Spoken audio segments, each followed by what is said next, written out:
இன்று நடந்த மினி டெஸ்ட்ல முதல் கேள்வி என்ன அப்படி கேட்டிருந்தாங்க அப்படின்னு பார்த்தீங்கன்னாக்க குறிகினன் சரியாக பிரித்தெழுதுக. சரிங்களா, பிரித்தெழுதுக குறிகினன் கேட்டிருக்காங்க. அப்ப ஆன்சர் அது குறுகு கூட்டல் இன் கூட்டல் அன்.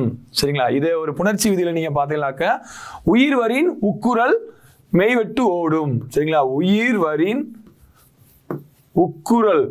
சரிங்களா, உக்குரல் மெய்விட்டோடும் அப்படின்னு ஒரு புணர்ச்சி விதி பார்த்துருப்பீங்க. இப்போ இதை பொறுத்த வரைக்கும் இது நிலைமொழி வருமொழி. வருமொழியில என்ன வந்திருக்கு, உயிர் வந்திருக்கு. அப்போ நிலைமொழி ஈட்டுல கூ இருக்கா, இந்த கூ என்ன செய்யும், இக்கு கூட்டல் ஊன்னு பிரிக்கலாமா, உயிர் வரின் உக்குரல் மெய்விட்டு ஓடும். அப்போ ஊ என்ன செய்யறோம், ஓடி போயிடும். அடுத்து இக்கு கூட்டல் ஈ கீ வந்துடும். சரிங்களா, இக்கு கூட்டல் ஈ கீ வந்துடும். அடுத்து இங்க என்ன இருக்கு, இன்னு இருக்கு, இங்க ஆ இருக்கு. உடல் மேல் உயிர் வந்து ஒன்றுவது இயல்பு என்ற அடிப்படையில் என்ன வந்துடும், நான் வந்துடும். அப்ப குறியின எப்படி சரியா பிரித்ததுலாம், குறுகு கூட்டல் இன் கூட்டல் அன். சரிங்களா, அடுத்த கேள்வி என்ன கேட்டுதான் பாத்தீங்களாக்கு ரிட்ஸ் என்ற சொல்லின் பொருள். இப்ப அரசியலமைப்பு பாத்தீங்களாக்கு ரிட்டுன்னு படிச்சிருப்பீங்க. சரிங்களா, ஆர்டிகல் 32 படிச்சிருப்பீங்க. அரசியலமைப்புக்கு உட்பட்டு தீர்வு காணும் உரிமை. டாக்டர் பி ஆர் அம்பேத்கர் என்ன சொல்லியிருப்பாரு, இருதயமற்ற அன்பான்னு சொல்லியிருப்பாங்க. அதுலதான் ரிட்டு சொல்லுவாங்க. 5 வகையான நீதி பேராணைகளை பத்தி சொல்லியிருப்பாங்க. அதைத்தான் ரிட் என்பதனுடைய சொல்லின் பொருள் கேட்டிருக்காங்க. அப்ப ரிட்ஸ்னா என்னது, சட்ட ஆவணங்கள். சரிங்களா, அடுத்த 3வது கேள்வி அகர வரிசையில் அமைந்துள்ள சொற்களை கண்டறிக. அகர வரிசையில் அமைந்துள்ள சொற்களை கண்டறிகன்னு கேட்டிருக்காங்க. இப்ப எல்லாமே என்னது, சகர வரிசை. சா வரிசையில் இருக்கிறதா பார்க்க கண்ண முடிக்கணும். என்ன செஞ்சிடணும், சாசா சிசி சூசு சேசே சோசோ சை, அந்த வரிசையில் எது இருக்கு அப்படின்னு பார்க்க போறீங்க. இப்ப என்ன இருக்கு, சா, அதுக்கு எடுத்துனது சாசா சிசி சூசு சே சோ வரிசையா வருதா. அப்ப ஆன்சர் என்னது, சார்பு சிறுகதை சூடாமணி செவ்வாழை சோளம். இதான் என்ன இருக்கு, சரியான அகர வரிசையில் அமைந்திருக்கு. சரிங்களா, அந்த வரிசையை மட்டும் நீங்க கரெக்டா அடிச்சுக்கணும். அது கக்கா வரிசையா இருந்தாலும் அந்த வருஷப்படி முதல் எழுத்து எந்த எழுத்து வரும்னு அடிச்சீங்களாக்க நீங்க சரியா அடிச்சிடலாம். சரிங்களா, அப்ப 3க்கு ஆன்சர் வந்து ஏ. சரிங்களா, அடுத்து 4 திரைக்கடல் ஓடியும் திரவியம் தேடு. சரிங்களா, திரைக்கடல் ஓடியும் திரவியம் தேடு என்று சொன்னவர் யாரு, நம்ம ஔவையார் தான். சரிங்களா, ஔவையார் தான் வந்து திரைக்கடல் ஓடியும் திரவியம் தேடு அப்படின்னு சொல்லுவோம். திரவியம்னா என்னது, செல்வம். திரவியம் என்னப்பா, செல்வம் அப்படின்னு சொல்லுவோம். சரிங்களா, முன்னீர் வழக்கம் மாடுவோடு இல்லை அப்படின்னு சொன்னவர் யாரு, தொல்காப்பியர் சொல்லியிருப்பார். முன்னீர் வழக்கம், அதாவது முன்னீர் வழக்கம் கடல் கடந்து யார் செல்ல மாட்டாங்க, பெண்கள் செல்ல மாட்டாங்க அப்படின்னு சொல்லக்கூடிய நூல் எதுனா தொல்காப்பியர் சொல்லியிருப்பாரு. தொல்காப்பியத்துல முன்னீர் வழக்கம் மகடுவோடு இல்லை. சரிங்களா, அடுத்து நன்னூல்ல எழுதியவர் யாரு, பவனந்தி முனிவர். நன்னூல்ல எத்தனை சூத்திரங்கள் இருக்கு, 462. சரிங்களா, 462 சூத்திரங்கள் கொண்டதான் நன்னூல். நன்னூலை எழுதியவர் யாருன்னா பவனந்தி முனிவர். சரிங்களா, இளங்கோவடிகள். இளங்கோவடிகள் என்ன மரபு, சேர மரபு. அவங்க அம்மா வந்து நற்சோனை தான், சோழ மரபு. ஆனா இளங்கோவடிகள் எந்த மரபை சேர்ந்தவர், சேர மரபினை சேர்ந்தவர். சரிங்களா, அடுத்து 5வது கேள்வி பொறுத்துக. சரிங்களா, தொன்னூல் விளக்கம் மனுமுறை கண்ட வாசகம் நலவென்பா திருக்கோவையார் அப்படின்னு நம்மளுக்கு கேட்டிருக்காங்க. அப்ப தொன்னூல் விளக்கம் யாரு, நம்மளுக்கு வீரமா முனிவர். சரிங்களா, தொன்னூல் விளக்கம் யாரு, வீரமா முனிவர். மனுமுறை கண்ட வாசகம் யார் எழுதியிருப்பா, திருவருட்பிரகாச வள்ளலார் ராமலிங்க அடிகளார் எழுதியிருப்பாரு. நலவென்பா புகழேந்தி. அடுத்து திருக்கோவையார் யார் எழுதியிருப்பா, மாணிக்க வாசகர் எழுதியிருப்பாரு. அப்ப ஆன்சர் என்ன, அது பாம்பே. சரிங்களா, இந்த தொன்னூல் விளக்கத்தை தான் என்ன சொல்லுவாங்க, அப்ப ஆன்சர் 4, 3, 1, 2. இந்த தொன்னூல் விளக்கத்தை தான் குட்டி தொல்காப்பியம் என்று சொல்லுவாங்க. இன்னொரு குட்டி தொல்காப்பியருக்கு இலக்கண விளக்கம். இது ரெண்டுமே ஆப்ஷன்ல கொடுத்திருந்தாங்களுக்கு இலக்கண விளக்கம் தான் காலத்தால் முற்பட்டது. அப்ப ஃபர்ஸ்ட் குட்டி தொல்காப்பியது இலக்கண விளக்கம், அதுக்கு அடுத்து தான் என்னது, தொன்னூல் விளக்கம். சரிங்களா, எழுதியவர் யாருன்னா வீரமாமுனிவர். அதே மாதிரி நன்னூல் எழுதியவர் யாருன்னா பாரடிக்கணும், பவனந்தி முனிவர். தொன்னூல் எழுதியவர் யாருன்னா வீரமா முனிவர். சரிங்களா, நலவென்பா. சரிங்களா, தமிழின் முதல் வெண்பா காப்பிய எது, நலவென்பா. நலவென்பாவை எழுதியவர் யாரு, புகழேந்தி புலவர். நேத்து பார்த்தோம் ஒரு கொஸ்டின்ல. முதல் விருத்த காப்பியது சீவக சிந்தாமணி. எழுதியவர் யாருன்னா திருத்தக்க தேவர். முதல் வெண்பா காப்பியதுன்னா நலவென்பா. திருக்கோவையார். சைவ திருமுறைகள் மொத்தம் எத்தனைங்க இருக்கு, 12 திருமுறைகள் இருக்கு. அதுல 8ஆம் திருமுறையை பாடியவர் யாரு, மாணிக்க வாசகர். அதுல திருவாசகமும் திருக்கோவையாரும் 8ஆம் திருமுறையில இடம்பெற்றிருக்கும். சரிங்களா, அடுத்து 6வது கேள்வி சைவ திருமுறைகள் 12லும் திருநாவுக்கரசர் பாடியது. சரிங்களா, இப்பதான் சொன்னா சைவ திருமுறைகள் மொத்தம் 12. அந்த 12ல முதல் 3 திருமுறைகள் 1, 2, 3 யார் பாடியிருப்பா, திருஞான சம்பந்தர் பாடியிருப்பார். சரிங்களா, 4, 5, 6 யார் பாடியிருப்பா, திருநாவுக்கரசர் பாடியிருப்பாரு. சரிங்களா, திருநாவுக்கரசர் 7, 6 பாடியிருப்பா, சுந்தரர் பாடியிருப்பார். சரிங்களா, இது முதல் 7 தான் என்ன சொல்லுவான், நம்ம தேவாரம் என்று சொல்லுவோம். தேவாரம் என்று சொல்லுவோம். சரிங்களா, அப்ப 4, 5, 6 திருமுறைகள் யார் பாடியிருப்பா, திருநாவுக்கரசர் பாடியதுதான். திருநாவுக்கரசருக்கு இன்னொரு பேர் என்னது, அப்பர். என் கடன் பணி செய்து கிடப்பதே என்று சொன்னவர் யாரு, திருநாவுக்கரசர் தான். இன்னைக்கு குரூப் 2ல கூட திருநாவுக்கரசரை பத்தி தான் ஒரு கொஸ்டின் 4 கூற்றுகள் கேட்டிருந்தாங்க. அனைத்துமே சரி என்பது சரியாக இருந்துச்சு. சரிங்களா? அடுத்த கேள்வி 7 பொறுத்துக. அழகின் சிரிப்பு. சரிங்களா? நூலாசிரியர் பொறுத்த சொல்லியிருக்காங்க. அழகின் சிரிப்பு யார் எழுதியிருப்பா? பாவேந்தர் பாரதிதாசன். தெய்வ திருமலர் என்ற திருமலர் மலர்னு நிறைய பாடல்கள் யார் எழுதியிருப்பா? நாமக்கல் கவிஞர் எழுதியிருப்பாரு. பாவிய கொத்து பாவலரேறு பெருஞ்சித்திரனார். கண்ணன் பாட்டு யார் எழுதியிருப்பா? பாரதியார் எழுதியிருப்பா. ஆன்சர் என்ன? அது பாம்பே 3-1-4-2. சரிங்களா?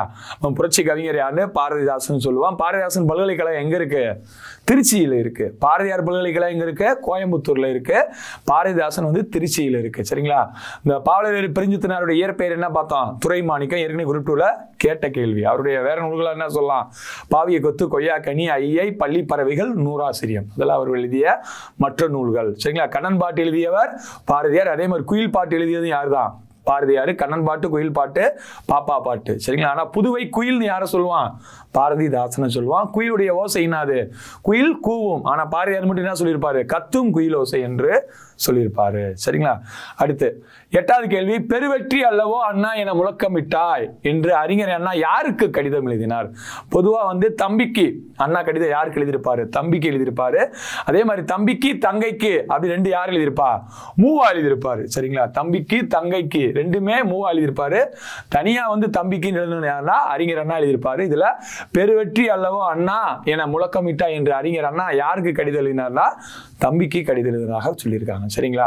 தமிழ்நாடு என்று பெயர் மாற்றத்திற்கு காரணமா இருந்தவர் யாருன்னா அறிஞர் அண்ணா. எப்ப பெயர் மாற்றிருப்பாங்க? 1969 ஜனவரி 14 தமிழ்நாடு என்று பெயர் மாறி இருக்கும். சரிங்களா? அடுத்த கேள்வி. முதலாய் சதுரகராதி என்னும் அகரமுதலியை வெளியிட்டவர் யார்? சரிங்களா? அகராதி தமிழினுடைய முதல் அகராதி எது? சதுரகராதி. சரிங்களா?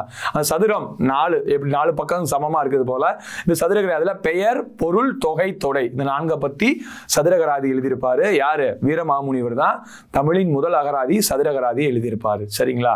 இந்த அகராதி என்ற சொல் முதல்ல எந்த நூல் வருதுன்னா சைவ திருமுறைகள் 12ல 10ஆம் திருமுறை எது? திருமந்திரம். அந்த திருமந்திரத்துல தான் முதலாக அகராதி என்ற சொல்லு வருது. சரிங்களா? அப்ப சதுரகராதி எழுதியவர் யாரு? வீரமாமுனிவர். சரிங்களா? அதே மாதிரி இஸ்லாமிய தாய்மானவர் என்று அழைக்கப்படுவர் யாரு? குணங்குடி மஸ்தான் சாஹிப். இஸ்லாமிய தாய்மானவர் யாருன்னா குணங்குடி மஸ்தான் சாஹிப். சொல்லின் செல்வர் யாரு? ராப்பி சேது பிள்ளை. அதே மாதிரி சதுரகராதி எழுதிய வீரமாமுனிவரை தமிழ் முனிவர்களில் ஒருவராக திகழ்கிறார் என்று வீரமாமுனிவர் சொன்னவர் யாரு? ராப்பி சேது பிள்ளை தான். சரிங்களா? ராப்பி சேது பிள்ளை தான். அதே மாதிரி வசன நடை கைவந்த வல்லாளர். சரிங்களா? வசனடை கைவந்த வல்லாளர் யாரு?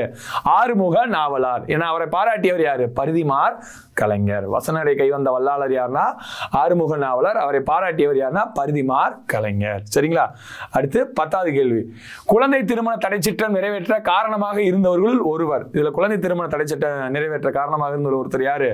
டாக்டர் முத்துலட்சுமி ரெட்டி அம்மையார். சரிங்களா? தமிழ்நாட்டின் முதல் பெண் மருத்துவர், தமிழ்நாட்டின் முதல் பெண் துணை மேயர், தமிழ்நாட்டின் சட்டமன்ற மேலவைக்கு தேர்ந்தெடுக்கப்பட்ட முதல் பெண், அதே மாதிரி பெண்கள் சங்கத்தினுடைய முதல் தலைவர் அப்படின்னு பல சிறப்புகளை கொண்டவங்க தான் யாரு?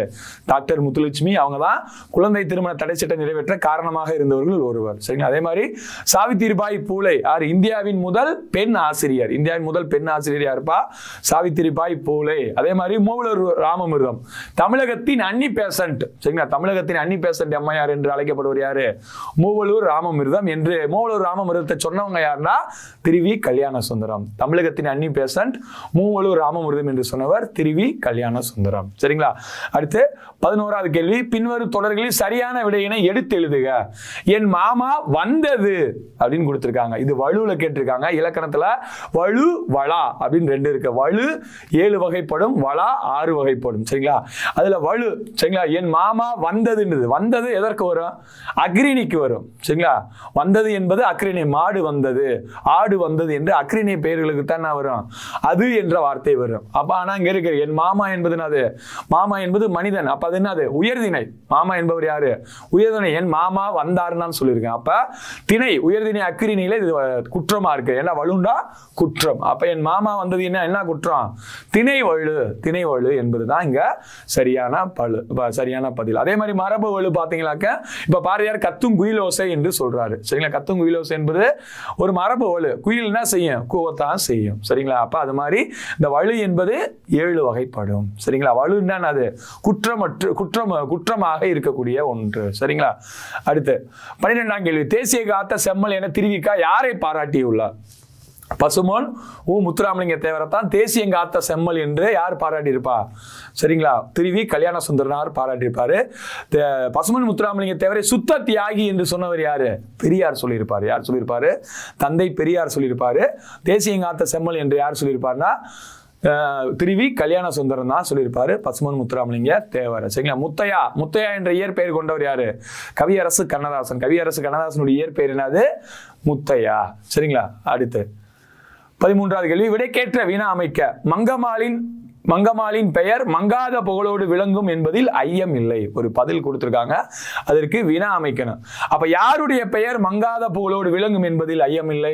மங்கம்மாளின் பெயர் மங்காத புகழோடு விளங்கும் என்பதில் ஐயம் இல்லை. அப்ப இந்த மாதிரி கேள்வி கொடுத்திருந்தாங்களாக்க அந்த கேள்வியை சொல்லி பார்த்து அந்த பதிலோட பொருந்துதான் என்று நம்ம பார்க்கணும். எளிமையான ஒன்று தான், ஈஸியா அடிச்சிடலாம். சரிங்களா?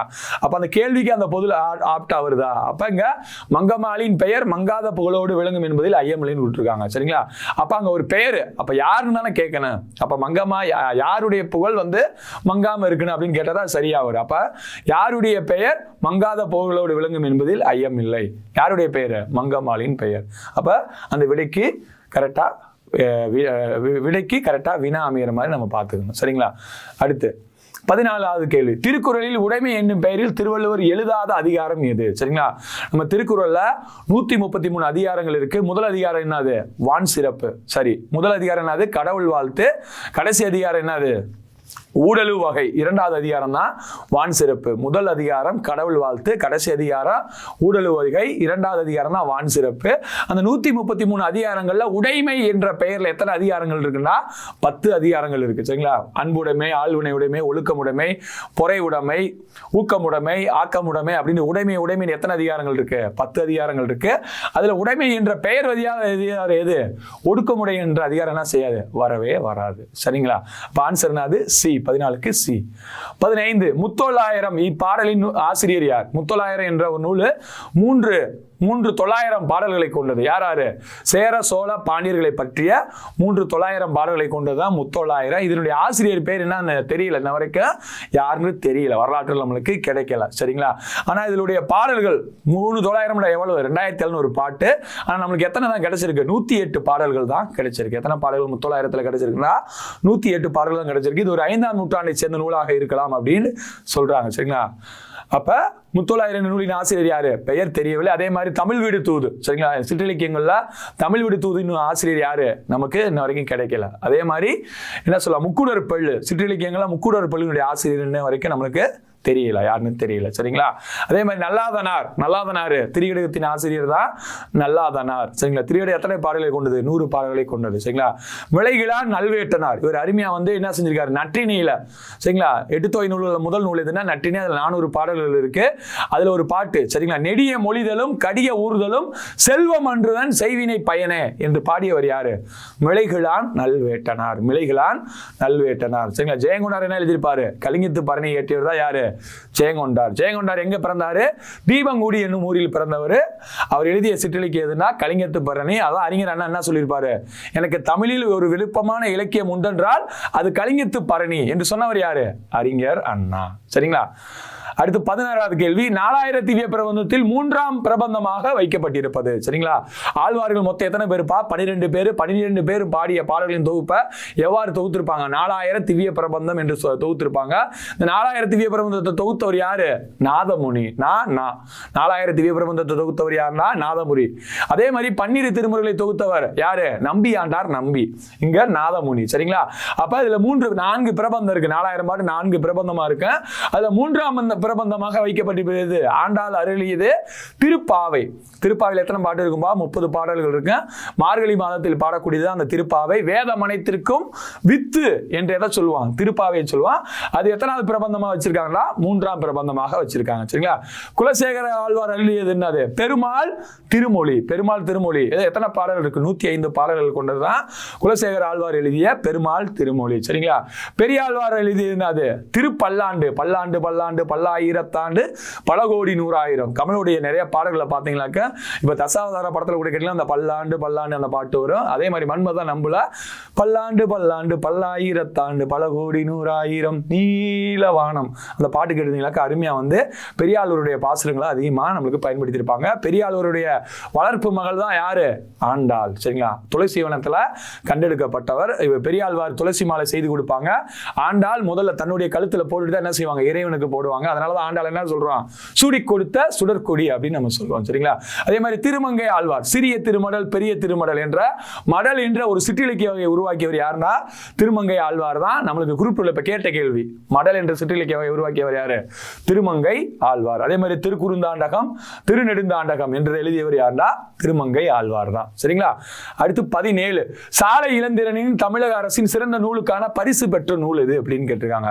சாலை இளந்தன் ஒரு மிகச்சிறந்த தமிழ் கவிஞர் எழுத்தாளர். சரிங்களா? நம்ம டெல்லி தமிழ் சங்கம் பல உலக தமிழ் சங்கம்லாம் தலைவராக இருந்து சிறப்பாக பணியாற்றுதான் சாலை இளந்திரியன். திருநெல்வேலி மாவட்டத்தை சேர்ந்தவர். இவர் எழுதிய நூல்கள் பூத்தது மானுடா, புரட்சி முழக்கம், உரை வீச்சு போன்ற நூல்கள் எழுதியிருப்பாரு. இதுல தமிழக அரசின் விருது பெற்றது எது?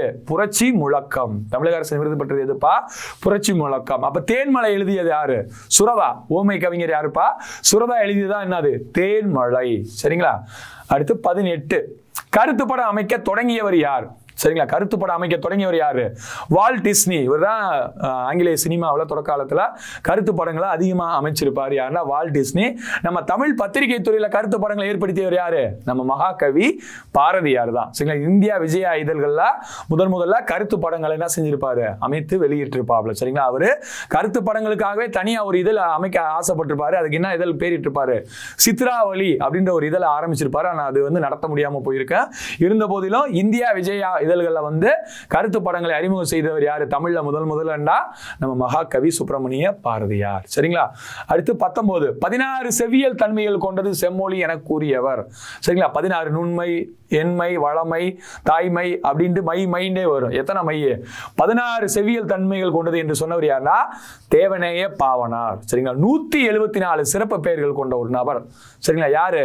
தேவநேய பாவனார். செந்தமிழ் ஞாயிறு என்று அழைக்கப்படுவர். யாருனால தேவநேய பாவனார் தான் சொல்லியிருப்பாரு. சரிங்களா? 16 செவ்வியல் தன்மையை கொண்டது. அதே மாதிரி தமிழ் இலக்கணத்துல சீர்ல நாலசை சீர் எத்தனை? 16. சரிங்களா? அதே மாதிரி ஆகுபெயர் எத்தனை வகைப்படும்? 16 வகைப்படும். நாலசை சீர் 16 வகைப்படும். 16 செவ்வியல் தன்மைகள் கொண்டது செம்மொழி என்று சொன்னவர் யாருன்னா தேவநேய பாவனார். சரிங்களா? நான் தனியாக வாழவில்லை தமிழோடு வாழ்கிறேன் என்று சொன்னவர் யாரு? திருவி கல்யாண சுந்தரனார். சரிங்களா? திருவி கல்யாண சுந்தரனார். சரிங்களா? அதே மாதிரி நம்ம தமிழ் தாத்தா உவே சாமிநாத ஐயர். அவர் பதிப்பித்த முதல் காப்பியம் எதுன்னா சீவக சிந்தாமணி. ஊஎஸ்ஆ பதிப்பித்த முதல் காப்பி எது? சீவக சிந்தாமணி. சரிங்களா? நம்ம தமிழினுடைய முதல் இலக்கண நூல் அகத்தியான். அது கிடைக்கல. சரிங்களா? ஆனால் நம்மள தமிழ் முதல் இலக்கண நூல் கேட்டாங்களே எதை அடிக்கணும்? தொல்காப்பியத்தை தான் அடிக்கணும். இந்த அகத்தியை நம்மளுக்கு என்ன செய்யல? 5 இலக்கணத்தை சொல்லக்கூடிய அகத்தியை நம்மளுக்கு கிடைக்கல. அந்த அகத்தியருக்கு எத்தனை மாணவர்கள்? 12 மாணவர்கள். அந்த 12 மாணவர்கள் ஒருத்தர் தான் யாரு? தொல்காப்பியர். அந்த தொல்காப்பியர் தான் தொல்காப்பியம். குறுமுனி என்று அழைக்கப்படுவர் யார் தான்? அகத்தியர். 18 சித்தர்களில் ஒருத்தராகவும் அறியப்படுகிறார். யாரு? அகத்தியர். சரிங்களா? அடுத்து 20வது கேள்வி. ஜீவகாருண்ய ஒழுக்கம் என்னும் நூலை இயற்றியவர் யார்? ஜீவகாருண்யம். சரிங்களா? ஜீவகாருண்யம்னா அது எல்லா உயிர்களுக்கும் அன்பு செலுத்துதான் ஜீவகாருண்யம். அப்படி எல்லா உயிர்களுக்கு வாடிய பயிரை கண்ட போதெல்லாம் வாடியவர் யாரு? ராமலிங்க வள்ளலார். சரிங்களா? ராமலிங்கர் தான் ஜீவகாருண்ய ஒழுக்கம் என்ற நூலை எழுதியிருப்பாரு. ஏற்கனவே சொன்னதான் தொன்னூல் விளக்கம்னா யாரு? வீரமாமுனியர். ஜீவகாருண்ய ஒழுக்கம்னா ராமலிங்கனார். சரிங்களா? அதே மாதிரி எச்ஏ கிருஷ்ணனார் என்ன சொல்லுவான்? கிறிஸ்துவ கம்பர் என்று சொல்லுவாங்க. கிறிஸ்துவ கம்பர் யாருப்பா? எச்ஏ கிருஷ்ணனார். இஸ்லாமிய தாய்மானவர் யாரு? குணங்குடி மஸ்தான் சாஹிபு நம்ம அப்படின்னு படிச்சிருப்போம். சரிங்களா? அடுத்து சைவ திருமுறைகள்ல 10 திருமுறைகள்ல 12 திருமுறைகள்ல 10ஆம் திருமுறை பாடியவர் யாரு? திருமூலர். சரிங்களா? 12ல 10ஆம் திருமுறை திருமூலர் பாடிய திருமந்திரம். அதுல எத்தனை பாட்டு இருக்கு? 3000 பாட்டு இருக்கு. அதனால அது எவ்வாறு அழைப்பான்? தமிழ் 3000 என்று சொல்வான். நான் பெற்ற இன்பம் பெருக இவ்வையகம் என்று பாடியவர் யாரு? திருமூலர் தான். அதே மாதிரி என்னை நன்றாக இறைவன் படைத்தனன் தன்னை நன்றாக தமிழ் செய்யுமாறு என்று சொன்னவர் யார் தான்? திருமூலர் தான். சரிங்களா? சிறப்பா 1 முதல் 20 வரைக்கும் இருக்கக்கூடிய தமிழ் மினி டெஸ்ட்ல நடந்த 20 கேள்வியில சிறப்பா பார்த்துருக்கேன். அடுத்தடுத்த தேர்வுகள்ல உங்களை கலந்துரையாடல் சந்திக்கிறேன். அடுத்து 21 to 50 வரைக்கும் இருக்கக்கூடிய 10 கணிதம் பிளஸ் 20 ஜிகே வினாக்களையும் தொடர்ச்சியா பாருங்க. தொடர்ச்சியா படிச்சுட்டே இருங்க. தேர்வு நெருங்கிட்டே இருக்கு. பயப்படலாம் வேணாம். தெளிவா டிஸ்கஷன் இருக்கிற புத்தகத்தை நம்ம கணியன் பொது தமிழ் பிளஸ் ஸ்கூல் புக்கு மட்டும் தெளிவா பார்த்துட்டே வாங்க. ஈஸியா அடிச்சிடலாம். சரிங்களா? நன்றி. இதுவரை தமிழ் பார்த்துருப்பீங்க. இப்போ நம்ம என்ன பார்க்க போகிறோம்? மேக்ஸ் பார்க்க போகிறோம். 5 எண்களில் சராசரி 180, அவற்றில் ஒரு எண்ணை நீக்கினால் சராசரி 155 என மாறுகிறது எனில் நீக்கப்பட்ட எண்ணை காண்க. ஸோ சராசரி ஃபார்முலா நமக்கு எல்லாருக்குமே தெரிஞ்சதா, சிம்பிளான ஃபார்முலா. சராசரி என்ன செய்யலாம்? கூடுதல் ஃபார்முலாவை கன்வெர்ட் பண்ணி சொல்லலாம். இப்போ கவனிங்க, எண்ணிக்கை இன்ட்டு சராசரி அல்லது சராசரி இன்ட்டு எண்ணிக்கை என்ன வருங்க? கூடுதல். இதான ஃபார்முலா. இது வந்து எல்லாருக்கும் தெரிஞ்ச ஒரு ஃபார்முலா தான். ஸோ ஃபர்ஸ்ட் 5 எண்களின் சராசரி எவ்வளவுங்க? 180. ஸோ 5 இன்ட்டு 180, 5 நம்பர் இங்கே கூட்டினா எவ்வளோ கிடைக்கும்? 900. ஸோ 5 எண்களின் சராசரி 180, அதோட கூடுதல் அப்போ எவ்வளவா இருக்கும்? 900. அடுத்து ஒரு நம்பரை நீக்கிறாங்க, அப்போ சராசரி எப்படி மாறிடுது? 155 மாறுது. அப்போ ஒரு நம்பரை நீக்கிட்டமாக்கு எண்கள் எத்தனையா மாறிடும்? 4 மாறிடும். சரியாங்க, ஒரு நம்பரை நீக்கினதுக்கப்புறம் 4 எண்கள், அதோட சராசரி 155. ஸோ அதோட கூடுதல் எவ்வளோ வரும்? பெருக்கணும் எவ்வளோ வரும்? 620 வருமா? ஸோ நீக்கப்பட்ட எண் அப்போ எதுங்க? 4 நம்பர் இருப்பாங்க. எவ்வளோ ஒரு ஆன்சர்? 280. ஸோ ஆன்சர் எவ்வளவு? 280. ரொம்ப ஈஸியானது, வெறும் பெருக்கல் அப்படியே கழிச்சு போட போகிறோம், அவ்வளோதான். சரியா, வேறு எந்த கான்செப்டும் கிடையாது. எல்லாருக்கும் தெரிஞ்ச ஒரு ஃபார்முலா. ஆன்சர் 280 பி ஆப்ஷனில் இருக்குது. ஸோ குரூப் 4ல் சராசரி கொஸ்டின் கண்டிப்பாக எதிர்பார்க்கக்கூடிய ஒரு கேள்வி. அடுத்த கேள்வி, ஒருவர் தனது பயண தூரத்தில் 2/11 பங்கை கோச்சு வண்டியிலும் 17/22 பங்கை ரயில் வண்டியிலும் மீதமுள்ள 1 கிலோமீட்டர் தூரத்தில் நடந்தும் கடக்கிறார் எனில் பயண தூரம் என்ன?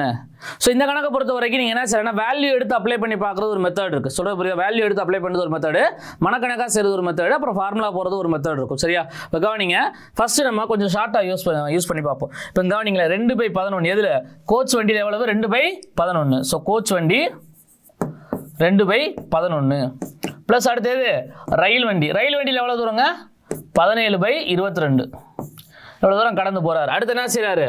மீதம் இருக்க 1 கிலோமீட்டர் என்ன செய்கிறார்? நடந்து போகிறாரு. நடை எவ்வளவுங்க? 1 கிலோமீட்டர். சரியா, 1 கிலோமீட்டர் நடந்து போகிறாரு. ஸோ இதுதான் எவ்வளவு? மொத்த தூரம். இது எவ்வளவு? மொத்த தூரம். சொல்ல புரியுதா? கோச் வண்டி, ரயில் வண்டி, நடந்து போகிறது. ஸோ டோட்டலாக கூட்டினா எவ்வளோ கிடைச்சிரும்? மொத்த தூரம் கிடைச்சிரும். இப்போ கவனிங்க, நமக்கு இதை வச்சே தெரிஞ்சிருக்கும். இப்போ என்ன செய்யலாம்? பகுதி எப்படி இருக்குது? இது 11, இது 22. ஸோ மீச்சம் எடுத்த எவ்வளோ வரும்? 22 வருமா? மீச்சம் எடுத்த எவ்வளோ வரும்? 22 வரும். சரியாங்க. ஸோ மொத்த தூரம் தெரியாதனால என்ன செஞ்சுக்கிறோம்? எக்ஸ்ன்னு வச்சுக்கிறோம். சரியா, மொத்த தூரத்தை என்ன செய்வோம்? எக்ஸ்ன்னு வச்சுக்கிறோம். சொல்ல புரியுதாங்க? மொத்த தூரம் தெரியாதனால அது எக்ஸ்ன்னு வச்சுக்கிட்டமாக்கும். அப்போ இது கவனிங்க, இது எவ்வளோ வரும்? எக்ஸில் 2/11 பங்கு. சரியாங்க, எக்ஸில் 2/11 பங்கு. இது எவ்வளவு? எக்ஸில் 17/22 பங்கு வரும். சரியா, ஸோ ரெண்டுக்கு எல்லாத்துக்கும் மீச்சம் எடுத்தீங்களா எவ்வளோ வரும்? 22 வரும். ஸோ மீச்சம் எடுத்துங்க இது பண்ணிங்களா எவ்வளோ வந்துடும்? மேலே 2ஆல் பெருக்கணுமா எக்ஸ்ட்ராவா? ஸோ 2ஆல் பெருக்கணுமாக்கு எவ்வளோ வந்துடும்? 4x. இங்கே எவ்வளோ வரும்? 17x ப்ளஸ் 1 கிலோமீட்டர் அப்படியே இருக்கட்டும். சரியாங்க, 1 கிலோமீட்டர் சாரி 1க்கு இங்கே 1 இருக்கா? அப்போ இதுக்கு மீச்சம் எடுத்த எவ்வளோ வந்துடும்? 22 மாறிடும். ஈக்குவல்ட்டு எவ்வளவு? எக்ஸு. சரியா, ஸோ அப்போ அடுத்து குறுக்கு பெருக்கல் பண்ணுங்க பார்ப்போம். குறுக்கு பெருக்கல் பண்ணால் என்ன மாறிடும்? குறுக்கு பெருக்கல் பண்ணுறப்ப ஆட்டோமேட்டிக்காக இந்த 22 அங்கிட்டு போயிருமா? ஸோ எப்படி மாறிடும்? 21x ப்ளஸ் 22 ஈக்குவல்ட்டு எவ்வளோ வருங்க? 22 எக்ஸ்ன்னு வரும். சரியா, 21x ப்ளஸ் 22 ஈக்குவல் டு 22 எக்ஸ்ன்னு வரும். ஸோ அப்போ என்ன செய்வோம்? எக்ஸ் அங்கிட்டு கொண்டு போய் கழிச்சமாக்கு என்ன செஞ்சு 22x மைனஸ் 21x எவ்வளோ வந்துடும்? எக்ஸ்ன்னு வந்துடும். ஸோ எக்ஸ் ஈக்குவல் எவ்வளோ வரும்? 22 கிலோமீட்டர். ஸோ ஆன்சர் எவ்வளோ வரும்? 22 கிலோமீட்டர் வரும். சரியாங்க, ஆன்சர் எவ்வளோ வரும்? 22 கிலோமீட்டர். இது வந்து மெத்தடாக செஞ்சு போகிறது. சொல்கிற புரியுதா? இங்கே மெத்தடாக செஞ்சு போகக்கூடிய மெத்தடுங்க. ஸோ இது வந்து நமக்கு எப்பயுமே ஸ்டாண்டர்டாக ஆன்சர் கொடுக்கும். கண்டிப்பாக இந்த முறையில் செஞ்சீங்களாக்க உங்களுக்கு ஆன்சர் கண்டிப்பாக ரிசல்ட் வரும். சொல்கிற புரியுதா? ஓகே, இப்போ ஆன்சர் 22 கிலோமீட்டர் ஏற்கனவே தெரிஞ்சிருச்சு, ஏ ஆப்ஷனில் இருக்குது. ஸோ இதில் வந்து பார்த்தோம்னாக்கும் ஷார்ட்கட்லேயும் கொஞ்சம் போகலாம். எப்படி ஷார்ட்டாக யூஸ் பண்ணலாம், அதாவது கீழே இருக்க ஆப்ஷன்லேருந்து எப்படி எடுக்கலாம்னு சொல்லிடுறேன். இப்போ இங்கே கவனிங்க, ஆன்சர் இங்கே எவ்வளோ இருக்குது? கீழே பகுதி 11, இங்கே எவ்வளோ இருக்குது? 22. ஸோ அப்போ கண்டிப்பாக அந்த பகுதி வந்து பார்த்தோம்னாக்கும் கவனிங்க, பகுதி 11, 22. அப்போ அந்த நம்பர் எப்படியா தான் இருக்க முடியும்? 22ஆலே அல்லது 11ஆலே வகுப்படக்கூடிய என்னதான் இருக்கும். சரி, அங்கே 11ஆலே வகுப்படும், 22ஆலே வகுப்படும். ஸோ அப்படி ஒரு நம்பர் இங்கே எடுத்தோம்னு வச்சுங்களேன், என்ன வரும்? 22, 33. 22, 33 மட்டும் தான் என்ன செய்யும்? 11ஆல் வகுப்படக்கூடிய எண்கள். ஸோ அப்போ ஃபர்ஸ்ட் 22 எடுத்து பார்த்தோம்னு வச்சுங்களேன். 22 எடுத்தமாக்கும் கோச் வண்டின்னு பார்த்தோமாக்கும் 11ல் 2னா அப்போ 22ல் எத்தனை கிலோமீட்டர்? சொல்கிறது புரியுதாங்க? கோச் வண்டிக்கு மொத்த தூரம் எடுத்தோம்னு வச்சுக்கோங்களேன். கோச் வண்டியில் எவ்வளோ தூரம் போயிருப்பாருன்னு கண்டுபிடிக்கணும்னா 11க்கு 22, 11க்கு 2னா 22க்கு எவ்வளோ? சுருக்கணும் எவ்வளோ வரும்? 4 கிலோமீட்டர். சரியா, அடுத்தது வரும் ரயில். அது எவ்வளோங்க? 17/22 இன்ட்டு 22. இது 22 என்னது? மொத்த தூரம். சுருக்கணும் எவ்வளோ வரும்? 17 கிலோமீட்டர். நடக்கிறது எவ்வளோ தூரம்? 1 கிலோமீட்டர். கூட்டி பாருங்க எவ்வளோ ஒரு ஆன்சர்? 22. ஸோ ஆன்சர் எது? 22 கிலோமீட்டர் சரி சொல்றது புரியுதா? ஸோ ஆப்ஷன்லேருந்து போகனாலும் இந்த மாதிரி கேள்விகளுக்கு நம்ம ஆப்ஷன்லேருந்து போய்க்கலாம். கண்டிப்பாக நீங்கள் ஸ்டாண்டர்டாக அந்த என்ன சொல்ல ஃபார்முலா மெத்தட் யூஸ் பண்ணீங்கன்னா கண்டிப்பாக உங்களுக்கு ஆன்சர் வந்துடும். அது வந்து ஸ்டாண்டர்டாக எப்போவுமே கண்டிப்பாக ஆன்சர் வரக்கூடிய ஒரு மெத்தட். அடுத்த கேள்வி, 10 மதிப்புகளின் திட்ட விளக்கம் 3. ஒவ்வொரு மதிப்புடனும் 4 கூட்ட கிடைக்கும் புதிய திட்ட விளக்கத்தின் விளக்க வர்க்க சராசரி எது? திட்ட விளக்கத்தை பொறுத்தவரைக்கும் எல்லாத்துக்கும் தெரிஞ்சது என்ன செய்யுது? திட்ட விளக்கம் என்பது கூட்டினாலோ அல்லது கழித்தாலோ என்ன செய்யாது? மாறுபடாது. சொல்றது புரியுதாங்க? ஸோ கூட்டினாலோ கழித்தாலோ என்ன செய்யாது? திட்ட விளக்கம் மாறாது. ஸோ 10 மதிப்புகளின் திட்ட விளக்கம் 3னா அதோட எத்தனை நம்பரை நீங்கள் கூட்டினாலுமே ஒரே நம்பர் தான். சொல்றது புரியுதாங்க? மதிப்புடன் ஒவ்வொரு மதிப்போட 4 நம்பரை கூட்டினீங்க திட்ட விளக்கம் மாறாது. ஓகே, திட்ட விளக்கம் மாறாது. அடுத்து என்ன கேட்டிருக்காங்க? விளக்க வர்க்க சராசரி. விளக்க வர்க்க சராசரி கேட்டிருக்காங்க. விளக்க வர்க்க சராசரி என்பது எதோட ஸ்கொயருங்க? எது? திட்ட விளக்கத்தை ஸ்கொயர் பண்ணாமல் என்ன கிடைச்சிரும்? விளக்க வர்க்க சராசரி கிடைச்சிரும். அப்போ 3 ஸ்கொயர் பண்ண எவ்வளோ ஒரு ஆன்சர்? 9. ஸோ ஆன்சர் எது? 9. இதெல்லாம் ஒன்லைன் கொஸ்டின். சொல்ல புரியுதாங்க? ஒன்லைன் கொஸ்டினை பார்த்தோன்னே ஆன்சர் பண்ணக்கூடியது. சரியாங்க? ஸோ சிக்மா ஸ்கொயர் எவ்வளோ வரும்? 9. அடுத்த கேள்வி, கூட்டு சராசரி காணவும். 2, 4, 6, 8, 10, 12, 14, 16. சிம்பிள் தான். என்ன செய்வோம்? சராசரி பார்க்கணும்னா மொத்தத்தையும் கூட்டி மொத்த எண்களால் வகுத்துருவோம். கவனிங்க, மொத்தம் இங்கே எத்தனை நம்பர் இருக்குது? 8 நம்பர் இருக்கா? கூட்டல் பார்த்தீங்களாக்கும் கூட்டி பார்த்தீங்கன்னு வச்சுங்களேன் எவ்வளோ வரும்னா, கூட்டினா எவ்வளோ வருங்க? 72 வருமா? அப்போ கவனிங்க, 6, 12, 20, 30, 42, அடுத்து எவ்வளோ? 46, 56, 66 எவ்வளோ வரும்? சாரி 72 வரும். சரியாங்க? 72 வரும். ஸோ வகுத்தீங்களாக்கும் 9 72 வரும். சரியா? இது ஒரு கான்செப்ட். சரியாங்க? இது ஒரு கான்செப்ட். கூடுதல் பை எண்ணிக்கை ஈக்குவல் டு சராசரி வந்துடும். இது ஒரு கான்செப்ட். இன்னொன்று சொல்லணும்னு வச்சுங்களேன், இந்த மாதிரி தொடர்ச்சியாக இருக்கக்கூடிய எண்களுக்கு, சரியாங்க, தொடர்ச்சியாக இருக்கக்கூடிய எண்களுக்கு சராசரி என்னவா இருக்கும்? அதோட மைய மதிப்பு தான் என்னவா இருக்கும்? சராசரியாக இருக்கும். சரியாங்க? இப்போ கவனிங்க, இங்கே வந்து பார்த்தோம்னாக்க மைய மதிப்பு எத்தனை இருக்குது? 2 நம்பர் வரும். சொல்கிறது புரியுதாங்க? 2, 4, 6, இங்கிட்ட ஒரு 3 நம்பர், இங்கிட்ட ஒரு 3 நம்பர். ஸோ மைய மதிப்பு 2 நம்பர் வரதுனால 2ஐயும் கூட்டி என்ன செய்வோம்? 2ஆல் வகுத்து எழுதணும். சரியாங்க? இந்த மாதிரி 2 நம்பர் மைய மதிப்பாக வந்துச்சாக்க 2ஐயும் கூட்டி 2ஆல் எழுதணும். ஸோ 18/2 எவ்வளோ ஒரு ஆன்சர்? 9. ஸோ ஆன்சர் எவ்வளோ வரும்? 9. அடுத்த கேள்வி, ஒரு வண்ண தொலைக்காட்சி பெட்டியின் விலையில் 30% அதிகரித்தால் 40% விற்பனை குறைந்தது எனில் வருவாயில் ஏற்படும் மாற்றத்தை சதவீதத்தில் காண்க. இதுக்கு நம்ம ஆல்ரெடி நம்ம புக்கில் ஷார்ட்கட் மெத்தட் போட்டிருப்போம். ஒரிஜினல் மெத்தட் புக்கில் நிறைய இருக்குது, நீங்கள் பார்த்துக்கோங்க. சரியா? இந்த இடத்துல ஷார்ட்டாக மட்டும் இது பண்ணுவோம். சரியா? ஃபார்முலா என்னங்க? X + Y + xy/100. இங்கே x = எவ்வளவு? 30. சரியாங்க? x = எவ்வளவு? 30. இங்கே அதிகரித்தால் கொடுத்ததுனால என்ன 30? +30. சரியாங்க? அந்த எண்ணை வந்து ப்ளஸ்ஸாக எடுத்துக்கிறோம். அடுத்து y என்பது இரண்டாவது மதிப்பு. இரண்டாவது மதிப்பு என்னது? 40%. அது என்னவா இருக்குது? விற்பனை குறையுது. அப்போ என்ன வரும்? -40. இந்த மாதிரி விலையில் ஏற்படக்கூடிய லாப நஷ்டம் பார்க்கறதுக்கு இந்த மெத்தட் நம்ம ஆல்ரெடி புக்கில் நிறைய எக்ஸாம்பிள் கொடுத்துருக்கோம். சரியா? நிறைய எக்ஸாம்பிள் கொடுத்துருக்கோம். ட்ரை பண்ணி பாருங்க. சரியா? ஸோ இப்போ கவனிங்க, அப்போ x = 30, y = -40 அப்ளை பண்ண மாக்கு 30 -40 ப்ளஸ் இங்கே என்ன வரும்? 30 × -40/100. ஸோ கழிச்ச மாக்கு இங்கே எவ்வளோ வரும்? -10. இங்கே சுருக்குனீங்களாக்கு எவ்வளோ வந்துடும்? -12. ஸோ -10 + ஒரு -12 எவ்வளோ வரும்? -22. ஸோ மைனஸ் என்பது எதை குறிக்கும்? நஷ்டம் அல்லது குறைவை குறிக்கும். அப்போ இங்கே எவ்வளோ? 22% என்னது? குறைவு. So answer D. ஸோ ரொம்ப ஈஸியான கொஸ்டினுங்க. பரப்பளவு எத்தனை சொல்கிறது? பரப்பளவு மெத்தடில் யூஸ் பண்ணலாம், லாப நஷ்ட கணக்கில் யூஸ் பண்ணலாம், சதவீதத்தில் யூஸ் பண்ணலாம், எண்கள் கூடி குறைகளை யூஸ் பண்ணலாம். இந்த ஒரு ஃபார்முலா கிட்டத்தட்ட நீங்கள் நிறைய இடங்கள் அப்ளை பண்ணலாம். சொல்கிறது புரியுதாங்க? எந்தெந்த இடத்துல அப்ளை பண்ணலான்றது நம்ம part 1 book, part 3 book, part 2 book எல்லா புக்லையுமே டீட்டெயிலாக கொடுத்துருக்கோம். அதை நல்லா பார்த்துக்குங்க. அடுத்த கொஸ்டின் பார்ப்போம். A மற்றும் B இன் மீப்போமா A எனவும் B மற்றும் C இன் மீப்போமா B எனவும் எடுத்துக்கொண்டால் C, A இன் மீப்போமா என்ன? ஸோ இது ரொம்ப ஈஸியான கொஸ்டின். பார்க்குற கொஞ்சம் கஷ்டமாக இருக்குமானே இருக்கும், ஆனால் ரொம்ப ரொம்ப ரொம்ப ஈஸியான ஒரு கொஸ்டின். ஏற்கனவே நம்ம மீப்பா மிச்சிமா நடத்துகிறப்ப என்ன சொல்லியிருப்போம்? இது எண்களில் மீப்பா மிச்சிமா கண்டுபிடிச்சமாக்கும் எப்போவுமே பெரிய மதிப்பு என்னவா இருக்கும்? அதோட மீச்சிமாவாக தான் இருக்கும். சின்ன மதிப்பு என்னவா இருக்கும்? மீப்பேவாக இருக்கும். சரியாங்க? இங்கே என்ன கொடுத்துருக்காங்க? மீச்சிமா கொடுத்துருக்காங்க. மீப்பெரு பொது மடங்கு. சரியாங்க? அந்த மாதிரி வரப்போ இதுக்கு நம்ம நார்மலாக என்ன சொல்லுவோம்? மீச்சிமா தானே. சரியாங்க? மீச்சிமானாலும் மீப்போமானாலும் ஒன்று தாங்க. சரியாங்க? மீச்சிமானாலும் மீப்போமானாலும் ஒன்று தான். ரெண்டுமே என்ன? அது எல்சிஎம் தான் குறிக்கும். சரியா? ஸோ எல்சிஎம் தான் குறிக்கும். அப்படி கவனிக்கிறப்ப கவனிங்க, இங்கே வந்து என்ன சொல்கிறாங்கன்னா ஏக்கும் பிக்கும் மீச்சிமா எவ்வளவு?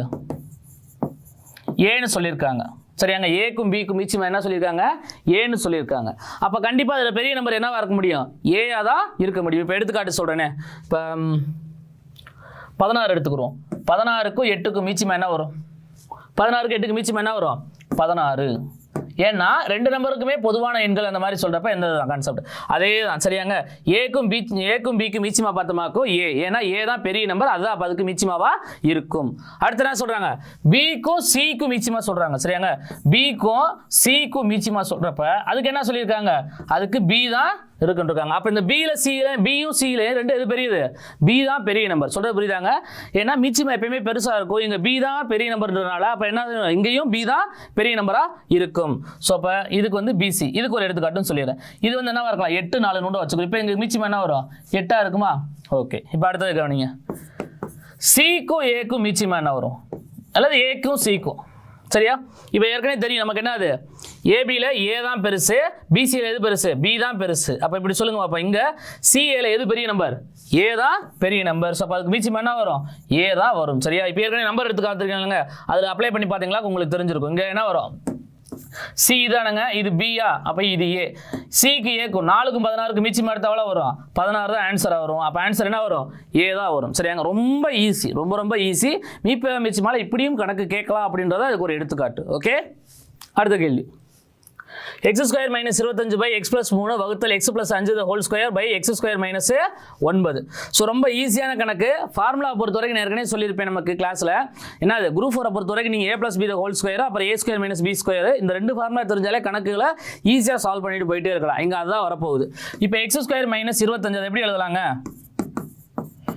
இது என்ன செய்யலாம், 5 ஸ்கொயர்னு எழுதலாமாங்க. அப்போ எக்ஸ் ஸ்கொயர் மைனஸ் 5 ஸ்கொயர்னு எழுதலாமா. அதே மாதிரி இங்கே எக்ஸ் ஸ்கொயர் மைனஸ் 9 எப்படி எழுதலாம், எக்ஸ் ஸ்கொயர் மைனஸ் 3 ஸ்கொயர்னு எழுதலாம்லங்க. அப்போ என்ன வந்துடும், ஓகே.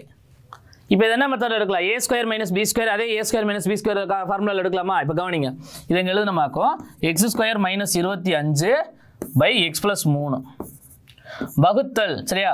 வகுத்தல் இந்த பக்கம் இங்கே பின்னமாக இருக்குல்லங்க, வகுத்தல் பெருக்கலா மாறிச்சாக்கு என்ன மாறிடும், இந்த வகுத்தலை பெருக்கலா மாற்றணுமா, இங்கே இருக்க பின்னத்தை என்ன செய்வோம், தலைகளாக எழுதுவோமா. அப்போ தலைகளாக எழுதுன மாதிரி என்ன வந்துடும், எக்ஸ் ஸ்கொயர் மைனஸ் 3 ஸ்கொயர். ஏன்னா இங்கே எழுதிருக்கோம்லங்க, இதைத்தான் இங்கே எழுதியிருக்கேன், அதை சொல்லிடுறேன் சரியா.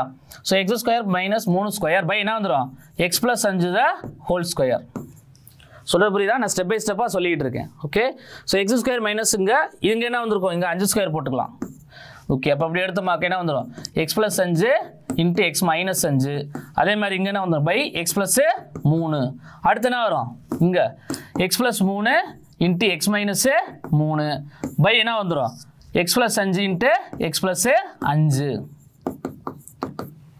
ரொம்ப ஈஸியான ஃபார்முலா. ஏன்னா அது A square minus B square, A plus B whole square, ரெண்டு வேற ஃபார்முலாவே கிடையவே கிடையாது. ஓகே, இப்போ கவனிங்க, எக்ஸ் பிளஸ் 3 கேன்சல். அதே மாதிரி என்ன ஒரு எக்ஸ் பிளஸ் 5 கேன்சல். ஸோ மிச்சம் இருக்கிறது என்னது, X minus 5 X minus 3 X plus 5. Okay, so எங்கே இருக்கு ஆப்ஷன், பி ஆன்சரில் இருக்குது. இது தெரியாமல் இதாக இருக்குது. ஓகே, அதை விட்டுலாம் சரியா. ஸோ இங்கே ஆன்சர் என்ன வந்துடும், பி ஆப்ஷனில் இருக்குது. ஸோ ஆன்சர் என்ன வரும், பி.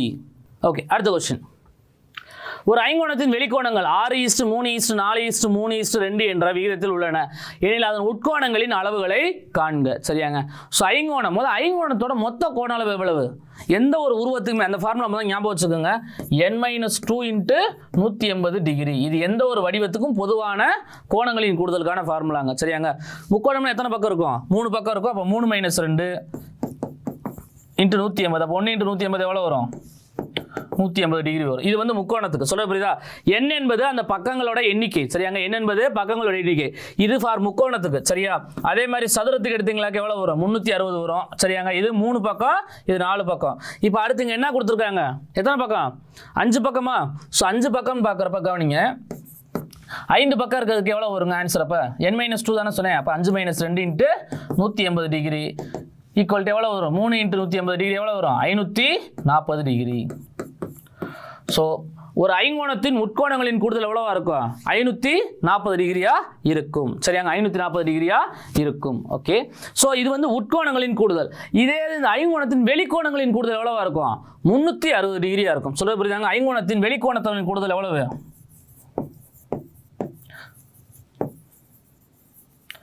வெளிக்கோண கூடுதல் எவ்வளவுனா 360 டிகிரியா இருக்கும். சொல்றது புரியுதாங்க. இது உள்கோணங்களின் கூடுதல், இது வெளிக்கோணங்களின் கூடுதல். சொல்றது புரிஞ்சாங்க. இது உள்கோணங்களின் கூடுதல், இது வெளிக்கோணங்களின் கூடுதல். சரியா.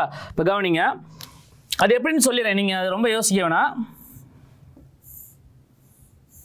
இந்த மாதிரி ஒரு ஐங்கோணம் இருக்கா, இந்த ஐங்கோணம் எடுக்கிறீங்கன்னு வச்சுக்கோங்களேன், ஒவ்வொரு பக்கத்தையும் இப்படி நீட்டி விடணும். சரியாங்க, ஒவ்வொரு பக்கத்தையும் வெளியில் நீட்டினீங்களாக்கும் என்ன வரும்னா ஒரு வடிவம் கிடைக்கும். இந்த மாதிரி கிடைக்குதா? ஸோ இதில் பார்த்தீங்கன்னு வச்சுக்கோங்களேன், இந்த ரெண்டு கோணத்தையும் கூட்டினா 180 இருக்கும், இந்த ரெண்டையும் கூட்டினா 180 இருக்கும், இது ரெண்டையும் கூட்டினா 180, இது ரெண்டையும் கூட்டினா 180. அடுத்து என்ன வரும்? இங்கே இதை கூட்டினீங்களா எவ்வளவா இருக்கும்? 180 டிகிரியா இருக்கும். சரியா? ஸோ இதைத்தான் என்ன சொல்லியிருக்காங்கன்னா, இந்த வெளிக்கோணம் இருக்குல்லங்க, இந்த கோணம், அதாவது 1 2 3 4 5, இந்த 5 கோணத்தை வெளியில் இருக்கிறத ஃபுல்லாக கூட்டினீங்களா என்ன கிடைக்கும்னா 360 டிகிரி கிடைக்கும். சரியா? ஸோ அதுதான் இங்கே கொடுத்துருக்காங்க. ஸோ வெளிக்கோணங்கள் எவ்வளவு? 6:3:4:3. சரியாங்க, இப்போ கவனிங்க. அப்போ இதை ஃபுல்லாக கூட்டணும். அப்போ கவனிங்க, 6x + 3x + 4x + 3x + 2x equal எவ்வளவுங்க? எவ்வளோ வரும்? வெளிக்கோணம் 360 டிகிரியா? ஓகே, வெளிக்கோணம் எவ்வளவு? 360 டிகிரி. ஸோ கூட்டி பாருங்க எவ்வளோ வரும்? 10 13 16 18. ஸோ 18x ஈக்குவல் எவ்வளவு? 360 டிகிரி. அப்போ x ஈக்குவல் எவ்வளவுங்க? 360 18 எவ்வளோ வரும்? 20 டிகிரி. சரியா? 20 டிகிரி. அப்போ வெளிக்கோணங்கள் எப்படி இருக்குன்னு பார்த்தோமா, ஒவ்வொன்றும் 20 பேருக்குங்க. அப்போ 20 பேருக்குங்களா எவ்வளோ கிடைக்கும்? முதல்ல பெருக்கணுமா எவ்வளோ கிடைக்கும்? 120 டிகிரி கிடைக்குமா? ஏன்னா 6 × 20, அப்போ 120. அடுத்தது 20 × 3 எவ்வளோ வரும்? 60. ஓகே, அடுத்து எவ்வளோ வரும்? 4 × 20 80 டிகிரி. அடுத்து எவ்வளவு? மறுபடியும் ஒரு 60 டிகிரி. எல்லாத்தையுமே 20 வச்சு பெருக்கிருக்கேன். அடுத்ததாக பிறகுனா எவ்வளோ வரும்? 40 டிகிரி வருமா? ஸோ அந்த ஐங்கோணத்தின் வெளிக்கோணங்கள் எப்படி இருக்கும்னா 120 டிகிரி 60 டிகிரி 80 டிகிரி 60 டிகிரி 40 டிகிரியாக இருக்கும். சரியா? ஸோ ஏற்கனவே என்ன சொன்னேன், ஒரு ஐங்கோணத்தை பொறுத்த வரைக்கும் இது என்ன சொல்லியிருக்கேன், ஒவ்வொரு கோணம் இருக்குல்லங்க, இதை பூரா எப்படி இந்த ரெண்டு வெளிக்கோணத்தையும் உள்கோணத்தையும், சரியாங்க, உள்கோணத்தையும் வெளிக்கோணத்தையும் கூட்டினா எவ்வளவா இருக்கும்னு சொல்லியிருக்கேன்? 180 டிகிரின்னு சொல்லியிருக்கேனா? இப்போ வெளிக்கோணம் 120 டிகிரி அந்த உள்கோணம் எவ்வளவா இருக்கும்? 60 டிகிரியா இருக்கு. ஏன்னா கூட்டி பாருங்க, ரெண்டையும் கூட்டி எவ்வளோ வரணும் இருக்கேன்? 180 டிகிரி வரணும். அப்போ இது 60 டிகிரி எவ்வளவு?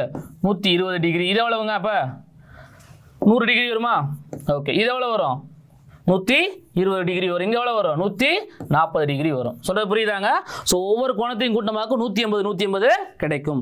ஸோ ரொம்ப ஈஸியான கான்செப்ட் தான், ரொம்ப பெருசெல்லாம் ஒன்றும் கிடையாது. ஆன்சர் எங்கே இருக்குது? டி ஆப்ஷனில் இருக்குது. ஓகேவா? ஸோ ஒரு கேள்வி நம்ம படிக்கிறப்ப என்ன செய்யணும், எக்ஸாம் இன்னும் 2 3 விஷயங்கள் தெரிஞ்சுக்கிட்டா தான் நம்ம என்ன செஞ்சுருக்கோம், நல்லபடியாக அதை கற்றுக்கிட்டோம்னு அர்த்தம். சரியாங்க? இப்போ இங்கே கவனிச்சிங்கன்னா தெரிஞ்சிருக்கும் உள்கோணங்கள் வெளிக்கோணங்கள், அதுக்கப்புறம் கோணங்களின் எண்ணிக்கை என்ன, கோணங்களின் கூடுதல் என்ன, இது எல்லாமே தெரிஞ்சுக்கிட்டோமா? ஸோ இதுதான் வந்து ஒரு சரியான முறை. ஓகே, அடுத்த கேள்வி. மடக்கை அட்டவணையை பயன்படுத்தாமல் log of 2/10 சரியா இன் தோராய மதிப்பு காண்க.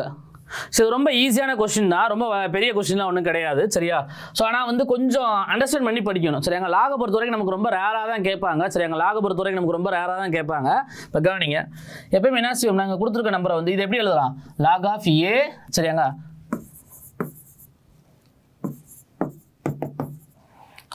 இதை தான் நம்ம என்ன செய்வோம்னா வழக்கமாக சொல்லுவோம். சரி, இதுதான் மடக்கையின் பொது வடிவம். சரிங்க? இதான் log of b base a equal to xன்னு சொல்லி இதுதான் பொதுவான வடிவமாக இருக்கும். இதில் என்ன செய்வோம், a power x equal to bன்னு சொல்லுவாங்க. சரி, a power x equal to bன்னு சொல்லுவாங்க. ஸோ அதெல்லாம் நமக்கு இப்போதைக்கு நமக்கு தேவையில்லை. சரியா? ஸோ இப்போ இங்கே வந்தோம்னு வச்சுக்கோங்களேன், இது என்ன செய்யலாம்னா இந்த வடிவத்தை மட்டும் எடுத்துக்கோங்க. சொல்ல புரியுதாங்க? இந்த வடிவத்தை மட்டும் எடுத்தமாக்க என்ன செய்யலாம், 2 power 10ன்னு சொல்லி மாற்றி எழுதலாம். சரியாங்க? 2 power 10ன்னு சொல்லி மாற்றி எழுதணுமாக்கும். 2 power 10ஓட மதிப்பு எவ்வளோங்க? 1024. சரியா? 1024. ஸோ இதை என்ன செய்வாங்கன்னா இதுக்கு நியரஸ்ட்டில் இருக்கக்கூடிய 1024க்கு நியரஸ்ட்டில் இருக்கக்கூடிய 10 அடிமான என்ன மாற்றணும். சரியா? 10 அடிமானமாக அதை என்ன சொல்லணும்னா தசம திருத்தம் சொல்லுவோம்ல, தசம திருத்தத்தை சொல்கிறப்ப என்ன செய்யலாம், நியரஸ்ட்டில் இருக்கக்கூடிய நம்பர் எது வரும்னா எவ்வளோ வரும்? 1000 வரும். சரியா? ஸோ அதுக்கப்புறம் அதை நிறைய ஸ்டெப்பு செஞ்சு நம்ம கொண்டு வரணும். சரியா? அது நம்ம புக்கில் டீட்டெயிலாக கொடுத்துருக்கோம். இந்த இடத்துல நம்ம இதுக்கு ஆன்சர் மட்டும் பார்த்துக்குறோம். ஆன்சர் என்ன வருங்க? 3 வரும். சரி, ஆன்சர் என்ன வரும்? 3 வரும். சரியாங்க? அதுக்கப்புறம் என்ன செய்யணும்னா இதை வந்து 10 power 3 மாற்றி அதுக்கப்புறம் என்ன செய்வோம்னா இது ரெண்டையும் 10ஆல் வகுக்கணும். ரெண்டையும் 10ஆல் வகுத்தமாக்கும் 10/10 இந்த இது வரும். அதுக்கப்புறம் என்ன செய்யணும்னா 2 power 3 = 3ன்னு எடுத்து ஆன்சர் கொண்டு வரணும். சரியா? ஸோ கொஞ்சம் ஸ்டெப்ஸ் அதிகமாக போகிற மாதிரி இருக்கும். இது ரொம்ப ரேராக எக்ஸாம் என்ன சொன்னா ரொம்ப டஃப்பாக கேட்டால் இந்த கொஸ்டின்ஸ் மாதிரி கேட்கலாம். சரியா? இதெல்லாம் ஸ்கூல் புக்கில் இருக்கக்கூடிய சம்ஸ் தான். சரியா? அதனால தான் அதை கொடுத்துருக்கு. ஸோ இதுக்கான ஆன்சர் என்ன வரும்? 0.3. ஆன்சர் எவ்வளோ வரும்? 0.3. அடுத்த கொஸ்டின். அரைவட்ட வடிவிலான புல்வெளி ஒன்றின் விட்டம் 70 மீட்டர். அதற்கு சுற்றுவேலி அமைக்க 1 மீட்டருக்கு 12 ரூபாய் வீதம் எவ்வளவு செலவாகும்? சரியா? ஸோ அரைவட்ட ஒன்று இருக்கு.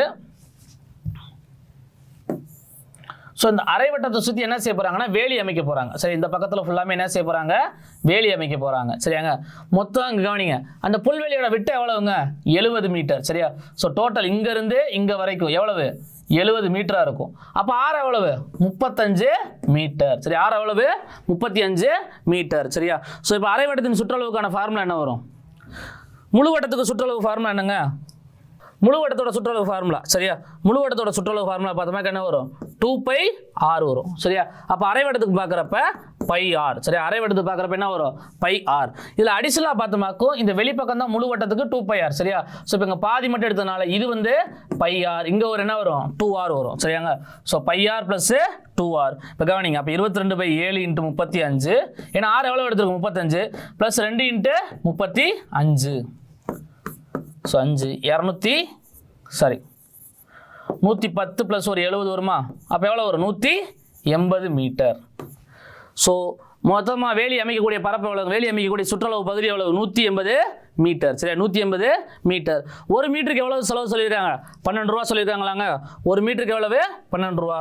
அப்போ 180க்கு 12 ரூபான்னா எவ்வளோ வரும்,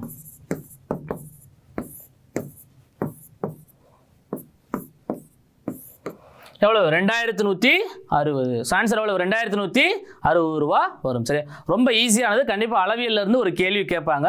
குரூப் 4 பொறுத்த வரைக்கும் 2 டைமென்ஷன், இருபரிமாண வடிவங்களில் அதிகமாக கேள்வி கேட்கறதுக்கு வாய்ப்பு இருக்குது. ஓகேவா, ஸோ அடுத்தது ஜிகே பார்ப்போம்.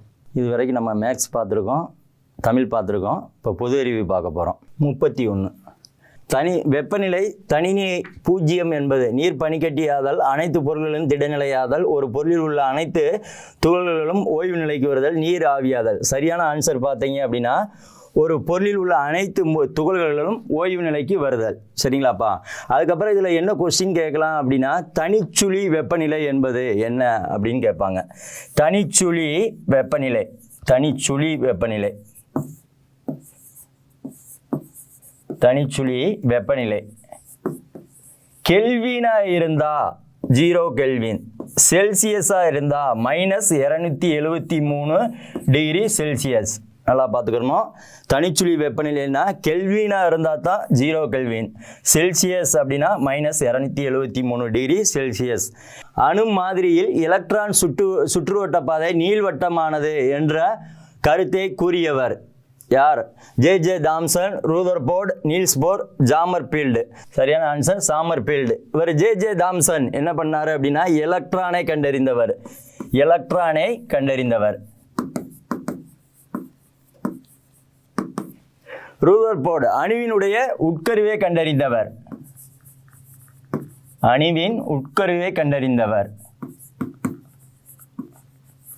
அணுவோட உட்கரு. வேற ரூதர்போர்டு நீல்ஸ் போர் ஒரு ஆற்றல் மட்டத்தில் நிரப்பக்கூடிய அதிகபட்ச எலக்ட்ரானை காணுவதற்கான சமன்பாடு 2n² வாய்ப்பாட்டை அறிமுகப்படுத்தியவர், 2n² வாய்ப்பாட்டை அறிமுகப்படுத்தியவர். நல்லா பார்க்கணும், ஒரு ஆற்றல் மட்டத்தில் நிரப்பக்கூடிய அதிகபட்ச எலக்ட்ரானை காண்பதற்கான வாய்ப்பாடு என்ன அப்படின்னா 2n², எண்ணுக்கு மட்டும்தான் ஸ்கொயர்டு.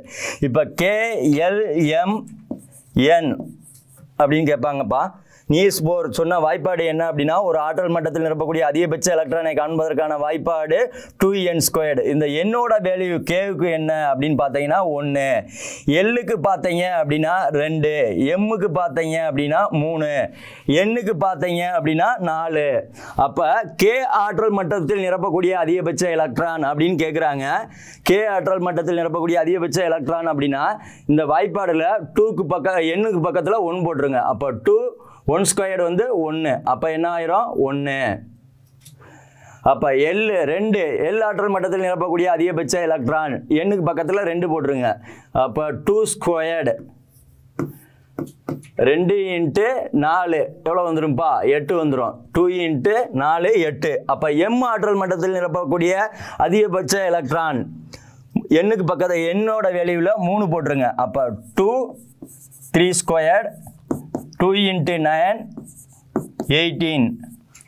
அடுத்து என்னோட வேல்யூ 4 சப்ஜெக்ட் பண்ணீங்கன்னா எண்ணாற்றத்தில் மட்டத்தில் நிரப்பக்கூடிய அதிகபட்ச எலக்ட்ரான் வந்துடும் 4. 4 ஸ்கொயர்டு. அப்போ 2 × 16 32. இதில் இந்த வாய்ப்பாடை சொன்னவர் யார் அப்படின்னா நீல்ஸ் போர். ஒரு ஆற்றல் மட்டத்தில் நிரப்பக்கூடிய அதிகபட்ச எலக்ட்ரான் வாய்ப்பாடு சொன்னவர் யார்? Niels Bohr. அப்போ ஒவ்வொரு ஆற்றல் மட்டத்துக்கும் என்னோட வேல்யூ என்ன அப்படின்னு பார்த்தீங்கன்னா கே ஆற்றல் மட்டம்னா என்ன, என்னோட வேல்யூ 1, எல் ஆற்றல் மட்டம்னா 2, எம்னா 3, என்னன்னா 4. இப்போ ஒவ்வொரு வேல்யூயும் சப்ஜெக்ட் பண்ணுறீங்க. கே ஆற்றல் மட்டத்தில் நிரப்பக்கூடிய அதிகபட்ச எலக்ட்ரான் 1, எல் ஆற்றல் மட்டத்தில் நிரப்பக்கூடிய அதிகபட்ச எலக்ட்ரான் எவ்வளவு? சாரி 2. 2 × 1 2. எல் ஆற்றல் மட்டத்தில் நிரப்பக்கூடிய அதிகபட்ச எலக்ட்ரான் 2 ஸ்கொயர்டு 4, 2 × 4 8. எம் ஆற்றல் மட்டத்தில் நிரப்பக்கூடிய அதிகபட்ச எலக்ட்ரான் 3 ஸ்கொயர்டு 18. என்னன்னா 32. இது வர்றதுக்கான வாய்ப்புகள் நிறைய இருக்குது. இந்த குரூப் 4ல் கேட்கலாம். அடுத்து பிஹெச் அளவீடு என்பது பிஹெச் எதிலிருந்து எது வரைக்கும் ஆகும் அப்படின்னு இருக்காங்க. 0 to 14. சரியான ஆன்சர் என்ன அப்படின்னு பார்த்தீங்க அப்படின்னா 0 to 14. பிஹெச் அளவீடு என்பது என்ன அப்படின்னா 0 to 14. இது யார்? SPL 0 to 14. இந்த பிஹெச் அளவீடை சொன்னவர் யார் அப்படின்னா SPL சோரன்சன். SPL ஜோரன்சன். 0 to 3 வரைக்கும் தெரிஞ்சிருக்கணும். வலிமை மிகுந்த அமிலம். அதாவது 7க்கு கீழே இருந்தால் அமிலம், 7க்கு மேலே இருந்தால் காரம் அப்படின்னு இருக்கும். 7 அப்படின்றது நியூட்ரல் பாயிண்ட். அப்போ தூய மழைநீரினுடைய பிஹெச் வேல்யூ எவ்வளோன்னா 7.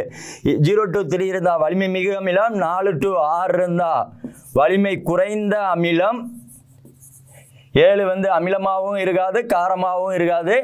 8 to 10, 8, 9, 10 வலிமை குறை காரம், 11 to 14 வலிமை மிகு காரம். இந்த அளவிட சொன்னவர் யாருன்னா SPL சோரன்சன். கீழ்கண்டவற்றில் ஒடுக்க ஏற்ற வினைகள் எவை மட்டும் சரி? ஒடுக்க ஆக்சிஜன் ஏற்றம். இதில் என்ன தெரியணும் அப்படின்னா ஆக்சிஜன் ஒடுக்கம் அப்படின்னா என்னன்னு தெரியணும். ஆக்சிஜன் ஏற்றம் அப்படின்னா அதுலேயே இருக்குது ஏற்றம். ஆக்சிஜனை ஏற்றுக்கொண்டா அது ஆக்சிஜன் ஏற்றம். அதே நேரத்தில் ஹைட்ரஜனும் எலக்ட்ரானும் வெளியே போனாலும் அதுவும் ஆக்சிஜன் ஏற்றம். இதுக்கு ஆப்போசிட் தான் ஆக்சிஜன் ஒடுக்கம். அப்போ ஆக்சிஜன் ஒடுக்கம்னா என்ன அப்படின்னா ஆக்சிஜன் வெளியே போகணும், ஹைட்ரஜனும் எலக்ட்ரானும் உள்ளே வரணும். அப்போ கீழ்கண்டவற்றில் எது ஒடுக்க ஏற்ற வினைகள் அப்படின்னா 2, 4 மட்டும் சரியானவை. விட்டேக்கர் ஐந்துலக வகைப்பாட்டை முன்மொழிந்தவர் யார் அப்படின்னா அடிக்கடி கேட்கக்கூடிய வினாக்கள்ல இது ஒரு வினா. விட்டேக்கர் ஐந்துலக வகைப்பாடை முன்மொழிந்தவர் யார் அப்படின்னா விட்டேக்கர். அவருடைய வகைப்பாட்டில் என்னென்னலாம் இருக்கு கொடுத்துட்டு எப்படி கொஸ்டின் கேட்பாங்கன்னா இவருடைய ஐந்துலக வகைப்பாட்டில் எது இடம்பெறவில்லை அப்படின்னு தான்ப்பா கேட்பாங்க. அப்போ மொனிரா, புரோட்டிஸ்டா, பூஞ்சை, பிளான்டே, அனிமேலியா 5 தொகுதிகளுமே இருக்கும்பா. ஐந்துலக வகைப்பாட்டில் இடம்பெறாத தொகுதின்னு கேட்பாங்க. நல்லா பார்த்துக்கோங்க. மொனிரா, புரோட்டிஸ்டா, பூஞ்சை, பிளான்டே, அனிமேலியா. கிரெப்ஸ் சுழற்சியின் போது சரியான வரிசையில் நிகழும் நிகழ்வு எது? கிரெப்ஸ் சுழற்சினா காற்று சுவாசத்தில் எத்தனை படிநிலைகள் இருக்கு அப்படின்னு அடிக்கடி கேட்கக்கூடிய கொஸ்டின். காற்று சுவாசத்தில் எத்தனை படிநிலைகள் இருக்கு அப்படின்னா 4 படிநிலைகள் இருக்கு. இதை எப்படி ஞாபகம் வச்சுக்கிறதுனோ அப்படின்னா கீழே பைசா கிடந்தா எடுக்காத, கீழே பைசா கிடந்தா எடுக்காத அப்படின்னு ஞாபகம் வச்சுக்கோங்க. இதுதான் காற்று சுவாசத்தின் 4 படிநிலைகள். ஒன்று வந்து என்னது அப்படின்னா அப்படின்றது கிளைக்காலிசிஸ். ரெண்டாவது பயிர்விக் அமில ஆக்சிஜனேற்ற கார்பன் நீக்கம். பயிர்விக் அமில ஆக்சிஜனேற்ற கார்பன் நீக்கம்.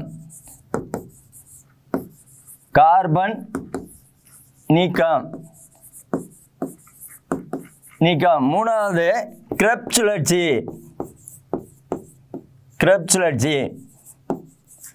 நாலாவது ஏன்றது எலக்ட்ரான் கடத்து சங்கிலி.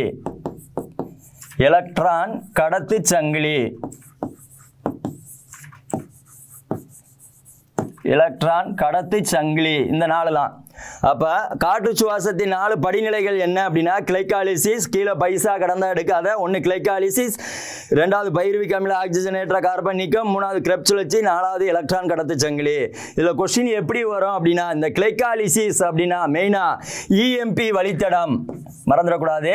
இஎம்பி வழித்தடம் என அழைக்கக்கூடியது எது அப்படின்னா கிளைக்காலிசிஸ். இஎம்பி வழித்தடம் இஎம்பி வழித்தடம் கிளைகாலிசிஸ் வந்து இஎம்பி வழித்தடம் என அழைக்கக்கூடியது. கிளைகாலிசிஸ்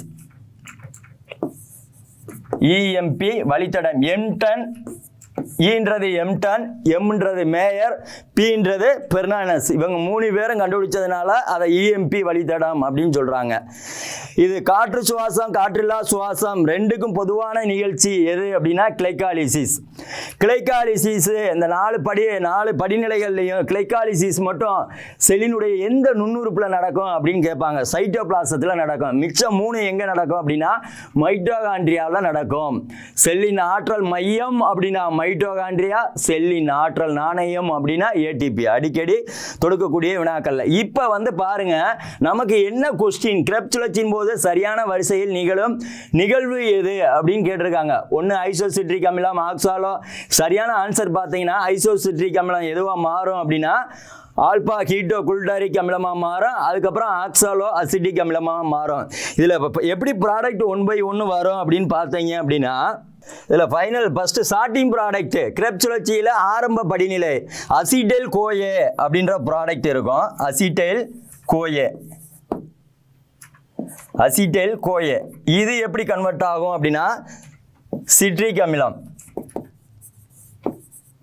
ஸ்டார்டிங் ப்ராடக்ட் என்ன அப்படின்னா அசிட்டைல் கோயே. இந்த சிட்ரிக் அமிலம் எப்படி கன்வெர்ட் ஆகும் அப்படின்னா சிஸ் அகோனேட்டிக் அமிலம். சிஸ் அகோனேட்டிக் அமிலம். இந்த சிஸ் அகோனேட்டிக் அமிலம் பழையபடி எதுவா கன்வெர்ட் ஆகும் அப்படின்னு பார்த்தீங்க அப்படின்னா ஐசோ சிட்ரிக் அமிலம். இந்த ஐசோ சிட்ரிக் அமிலம் பழையபடி எதுவா கன்வெர்ட் ஆகும் அப்படின்னு பார்த்தீங்கன்னா ஆல்பா ஹீட்டோ குளுட்டாரிக் அமிலம். குளுட்டாரிக் அமிலம். ஆல்பா ஹீட்டோ குளுட்டாரிக் அமிலம். ஆல்பா ஹீட்டோ குளுட்டாரிக் அமிலம் தான் எப்படி கன்வெர்ட் ஆகும் அப்படின்னு பார்த்தீங்கன்னா சக்சேனைல் கோயே. இந்த சக்சனைல் கோயே பழையபடி எப்படி கன்வெர்ட் ஆகும் அப்படின்னு பார்த்தீங்கன்னா சக்சினிக் அமிலம். சக்சினிக் அமிலம். இந்த சக்சினிக் அமிலம் ஃபியூமாரிக் அமிலமாக மாறும். இந்த ஃபியூமாரிக் அமிலம் மாலிக் அமிலமாக மாறும். மாலிக் அமிலம் தான் எதுவாக மாறும் அப்படின்னா ஆக்சோலோ சக்சினிக் அமிலம். சக்சினிக் அமிலம். அப்ப பாருங்க, இதுதான்ப்பா ஒரு கிரெப்ஸ் சுழற்சியில் நடக்கக்கூடிய சைக்கிள். எப்படி எதுவா மாறும்னா ஸ்டார்டிங் ப்ராடக்ட் வந்து அசிட்டைல் கோயே. அசிட்டைல் கோயே எதுவா கன்வெர்ட் ஆகும்னா citric acid. Citric acid cis aconitic acid. Cis aconitic acid வந்து ஐசோசிட்ரிக் அமிலம். ஐசோசிட்ரிக் அமிலம் alpha keto glutaric acid, succinyl CoA, succinic acid, fumaric acid, malic acid, oxalo acetic அமிலம். இதுதான் சரியான படிநிலை. அப்ப பாருங்க, கொடுத்துருக்கிறதுல அப்படியே கரெக்டாக கொண்டு வாங்க எது மேட்ச் ஆகுது அப்படின்னா. இப்ப பாருங்க, ஏ ஆப்ஷன் எடுத்துட்டோம்னா ஐசோசிட்ரிக் அமிலம் ஸ்டார்டிங் ப்ராடக்ட். ஐசோசிட்ரிக் அமிலம் இருக்கலாம், இருக்கு. அதுக்கப்புறம் ரெண்டாவது ப்ராடக்ட் என்ன வருது? ஆக்சோலோ அசிட்டிக், ஆக்சோலோ சக்சினிக் அமிலம். தப்பு, ஏன்னா அதுதான் ஃபைனல் ப்ராடக்ட். அப்ப அது தப்பு. ஏ ஆப்ஷன் தப்பு. அடுத்து வாங்க, ரெண்டாவது ஆப்ஷன் ஃபைனல் ப்ராடக்டே ஃபர்ஸ்ட் வந்துருச்சு, அதுவும் தப்பு. நாலாவது ஆப்ஷன் வாங்க, ஆல்பா கீட்டோ குளுட்டாரிக் ஆசிட்ன்ற ஒன்னே இல்லை, ஐசோசிட்ரிக் அமிலம் இருக்குது, இந்த மாதிரி ஒரு ப்ராடக்டே இல்லை. அப்ப இதுவும் தப்பு. அப்ப சரியான சுழற்சி என்ன அப்படின்னா ஐசோசிட்ரிக் ஆசிட். ஐசோசிட்ரிக் ஆசிட் எங்க இருக்குது? இந்த இருக்குது. அதுக்கப்புறம் என்ன ஆகுது? ஆல்பா ஹீட்டோ குளுட்டாரிக் அமிலம் இந்த இருக்குது. அடுத்தது அதுக்கடுத்து ஃபைனல் ப்ராடக்ட் என்னது? ஆக்சோலோ சக்சினிக் அமிலம் இந்த இருக்குது. அப்ப சரியான படிநிலை எது அப்படின்னா இதுதான்ப்பா. சரிங்களா? கீழே கொடுக்கப்பட்டவற்றில் டைபாய்டு காய்ச்சலை உறுதிப்படுத்தும் சோதனை வைடால் சோதனை. கண்டிப்பா கொஸ்டின் எதிர்பார்க்கக்கூடியது. இந்த கொஸ்டின் கண்டிப்பா வரலாம். புது 12th புக்கில் வந்துருச்சு. டைபாய்டு சோதனை. டைபாய்டு நோயை ஏற்படுத்தக்கூடிய நோய் கிருமிக்கு சால்மோனலா டைப்பி. டைபாய்டு நோய் காய்ச்சலை ஏற்படுத்தக்கூடிய நோய் கிருமிக்கு பேர் என்னது? Salmonella Salmonella டைப்பி.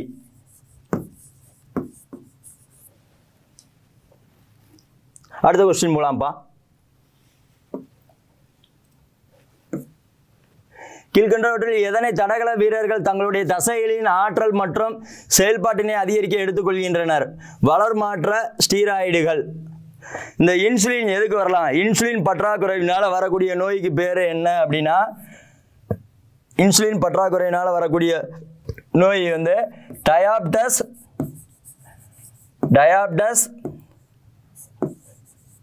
மெல்லிடஸ். ரெண்டு இருக்குப்பா.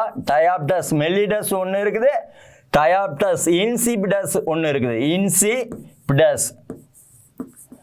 டயாபெட்டஸ் இன்சிபிடஸ்னு ஒன்று இருக்குது. டயாபெட்டஸ் மெல்லிடஸ் அப்படின்னா இன்சுலின் பற்றாக்குறையினால வரக்கூடியது. பார்த்துங்க, அதிகமாக சுரக்கிறதுனால வரது கூட்டு காரணங்களில் வைப்பாங்க. இங்கே பார்த்த உடனே டயாபெட்டஸ் மெல்லிடஸ் இன்சுலின் இதனால தான் வருது அப்படின்னு பார்ப்போம். ஆனால் டயாபெட்டஸ் மெல்லிடஸ் அப்படின்னு இன்சுலின் அதிகமாக சுரக்கிறதுனால வருதா, குறைவாக சுரக்கிறதுனால வருதான்னா குறைவாக சுரக்கிறதுனால தான் வருது. சரிங்களா? இந்த இன்சுலின் ஹார்மோனை சுரக்கக்கூடிய நாளமில்லா சுரப்பி எது அப்படின்னா கணையம். கணையம் தான் நாளமுள்ள சுரப்பியாகவும் நாளமில்லா சுரப்பியாகவும் செயல்படும். நாளமில்லா சுரப்பி சுரக்கக்கூடியது தான் லாங்கர்கான் திட்டுகள். அந்த லாங்கர்கான் திட்டுகள்ல ஆல்பா செல், பீட்டா செல், டெல்டா செல்னு இருக்கு. இந்த பீட்டா செல் சுரக்கக்கூடியதான் இன்சுலின். சரிங்களா? இந்த நோய் இன்சுலின் பற்றாக்குறையினால் வரக்கூடிய நோய்க்கு பேர் என்ன அப்படின்னா டயாபெட்டஸ் மெல்லிடஸ் அப்படின்றது. சரிங்களாப்பா?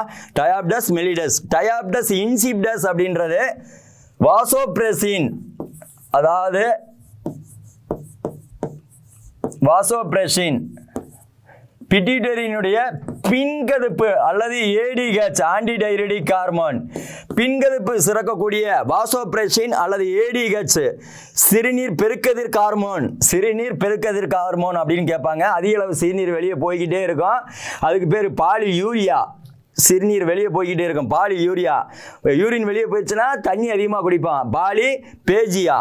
சரிங்களா? அந்த பற்றாக்குறையினால் வரக்கூடியது தான் வாசோப்ரெசின் அல்லது ஏடிஹெச் பற்றாக்குறையினால் வரக்கூடியது டயாபெட்டஸ் இன்சிபிடஸ். இந்த எபினெப்ரின் என்ன அப்படின்னா அட்ரினல் சுரக்கக்கூடியது. அட்ரினல் சிறுநீரகத்தில் காணப்படக்கூடிய ஹார்மோன் எது அப்படின்னா அட்ரினல். இதுதான் என்னது? பறக்கும் ஹார்மோன், சண்டையிடும் ஹார்மோன், பயமுறுத்தும் ஹார்மோன், ட்ரிபிள் அப் ஹார்மோன் வாங்க, பைட்டு பிளைட்டு பிரைட்டு.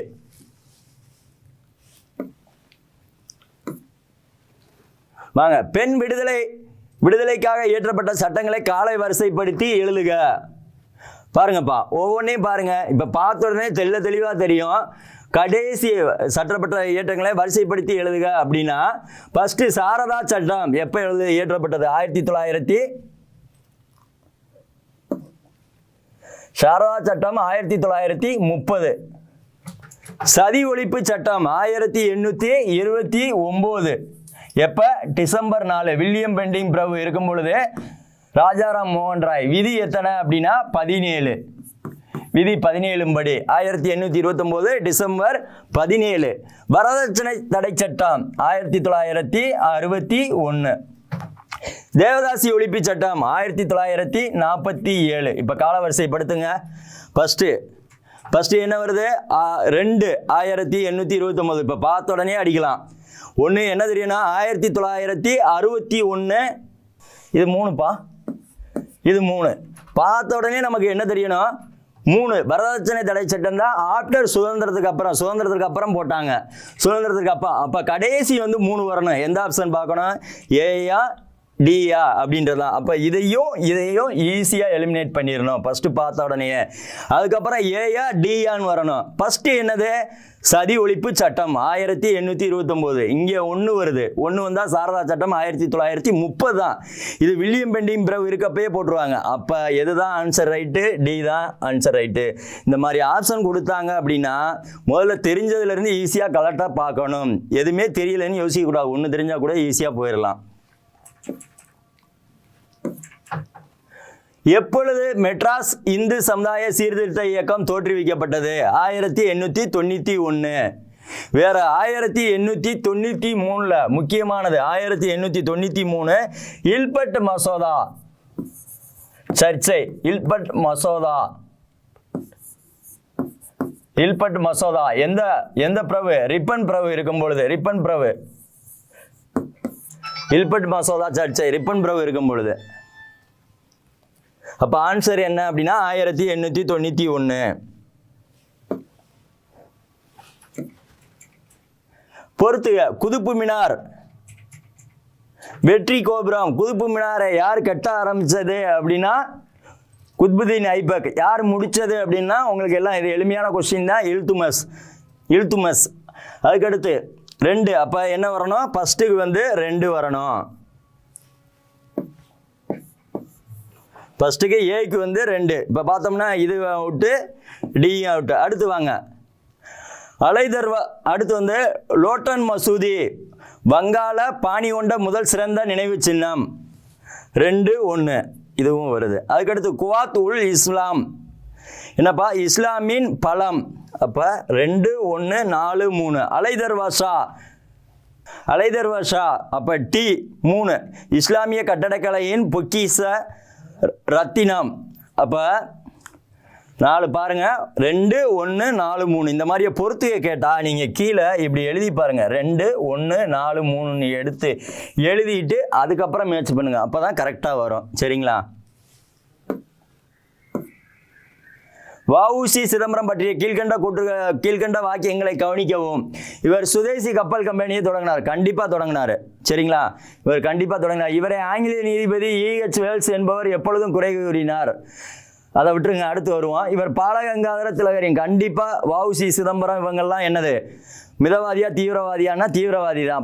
பாலகங்காதர திலகரை தான் தன்னுடைய இதாக ஃபாலோ பண்ணுவாங்க. அடுத்து இவர் தீண்டாமையை வன்மையாக கண்டித்தார். யாருமே வந்து அந்த காலகட்டங்களில் சுதந்திர போராட்ட தியாகிகள்னா தீண்டாமையை வன்மையாக கண்டித்தார். இவரை ஆங்கிலேய நீதிபதி E.H. வேல்ஸ்.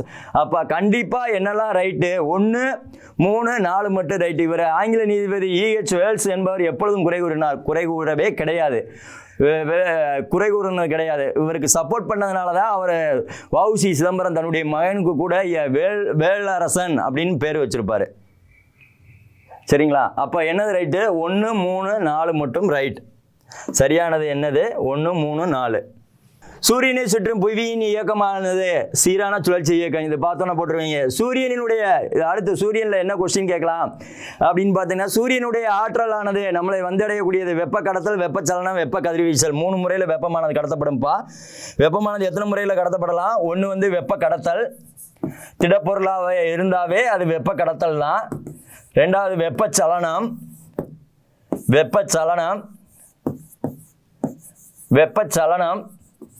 3வது வெப்ப கதிர்வீசல்.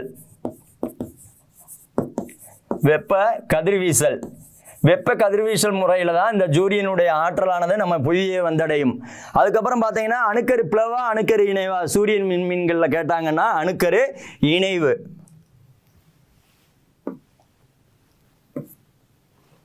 கீழே கொடுக்கப்பட்டுள்ள கண்டங்களில் எது கோண்டவான நிலப்பரப்பை சார்ந்தது அல்ல? நல்லா கவனிக்கணும், சார்ந்தது அல்ல. எது அப்படின்னா ஐரோப்பா. இது 3மே வந்துடும். அதில் பொது விநியோக முறை இந்த நோக்கத்திற்காக பயன்படுத்தப்படுகிறது. அதாவது நியாய விலைக்கடையா, எல்லாருக்கும் எல்லாம் கிடைக்கணும், கம்மியான விலையில் கிடைக்கணும். மற்ற கவர்மெண்ட் எல்லாம் என்ன கொடுக்குறாங்க அப்படின்னு பார்த்தீங்கன்னா கம்மியான விலையில் கொடுக்குறாங்க. நம்ம தமிழக அரசு மட்டும் விலையில்லாமல் பொருள்களை வந்து வழங்கிக்கிட்டு இருக்குது. அப்போ அத்தியாவசிய பண்டங்களை குறைந்த விலையில் வழங்க நியாய விலை கடை தான், வேற ஒன்றும் இல்லை. பொது விநியோக முறை எந்த நோக்கத்திற்காக பயன்படுகிறதுனா, இடப்பெயர்வு விவசாயத்தை மில்பா என குறிப்பிடும் நாடானது மத்திய அமெரிக்கா. இது டைரக்ட் கொஸ்டின், இதில் எக்ஸ்பிளனேஷன் பண்ணுறதுக்கு ஒன்றும் இல்லை.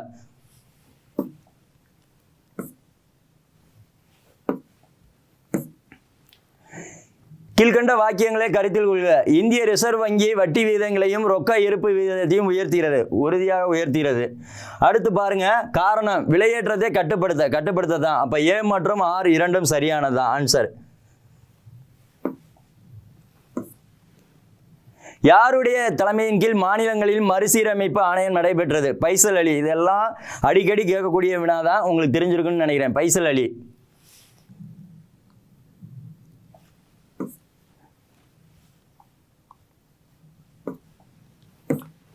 அடுத்து பஞ்சாயத்து பற்றிய ஆட்சியில் கட்டுப்பாட்டில் வழங்கக்கூடியது 11வது அட்டவணை. எத்தனாவது அட்டவணைனா 11வது அட்டவணை. சரத்து எத்தனை சரத்து அப்படின்னா, சரத்துனா 40வது சரத்து. சரத்து எத்தனாவது சரத்துனா பஞ்சாயத்தை பற்றி கூடவே சரத்துனா 40வது சரத்து, பகுதினா 9, எல்லாம் மறந்துடக்கூடாது. பகுதினா 9, பஞ்சாயத்துனாவே எல்லாமே சரத்து எத்தனாவது சரத்துனா 40வது சரத்து, எத்தனாவது பகுதினா 9வது பகுதி, அட்டவணை எத்தனாவது அட்டவணைனா 11வது அட்டவணை, 12வது அட்டவணை இருக்கும். இதில் பார்த்த உடனே 13வது 14வது அட்டவணை போயிடக்கூடாது. இருக்கிறதுலேயே எத்தனை அட்டவணை தான் இருக்குது? 12 அட்டவணை தான் இருக்குது. 12வது அட்டவணை எது அப்படின்னா நகராட்சியை பற்றியது.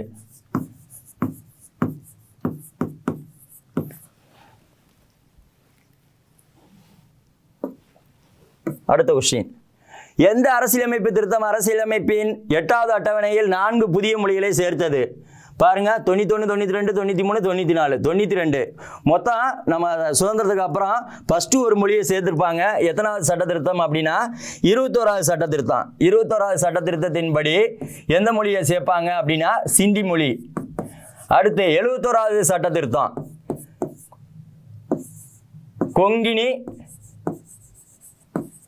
கொங்கினி, மணிப்புரி, நேபாளி. இந்த 21 71 கூட்டினீங்கன்னா என்ன வந்துடும்? 92 வந்துடும். இது போடோ, இதன் அடிப்படையில் சேர்க்கப்பட்ட மொழிகள் போடோ, டோக்ரி, மைதிலி, சாந்திலி. போடோ, டோக்ரி, மைதிலி, சாந்திலி, இந்த 4 மொழிகள் தான். எத்தனாவது சட்ட திருத்தம் அப்படின்னா சாந்திலி. போடோ, டோகரி, மைதிலி, சாந்திலி. 21, 71, 92, 21வது சட்ட திருத்தத்தின்படி சேர்க்கப்பட்ட மொழி சிந்தி மொழி. 71வது சட்ட திருத்தத்தின்படி சேர்க்கப்பட்ட மொழிகள் 3 மொழிகள், கொங்கினி, மணிப்புரி, நேபாளி. 92வது சட்ட திருத்தத்தின்படி சேர்க்கப்பட்ட மொழிகள் போடோ, டோக்ரி, மைதிலி, சாந்திலி. அவ்வளோதான்ப்பா. டெய்லி இந்த வீடியோவை பார்த்துக்கிட்டே வாங்க, டெய்லி டெஸ்ட் எழுதி பார்த்துக்கிட்டே வாங்க. கண்டிப்பாக நம்ம எல்லா அப்லோட் பண்ணுற ஒவ்வொன்றும் உங்களுக்கு குரூப் 4ல் வினாக்களாக வருவதற்கான வாய்ப்புகள் அதிகம். அதனால் டெய்லி டெஸ்ட் எழுதிட்டு வாங்க. தொடர்ச்சியாக எங்களுடைய வீடியோவை பார்த்துக்கிட்டே வாங்க. உங்களுக்கு ரொம்ப எக்ஸாமுக்கு யூஸ்ஃபுல்லாக இருக்கும்.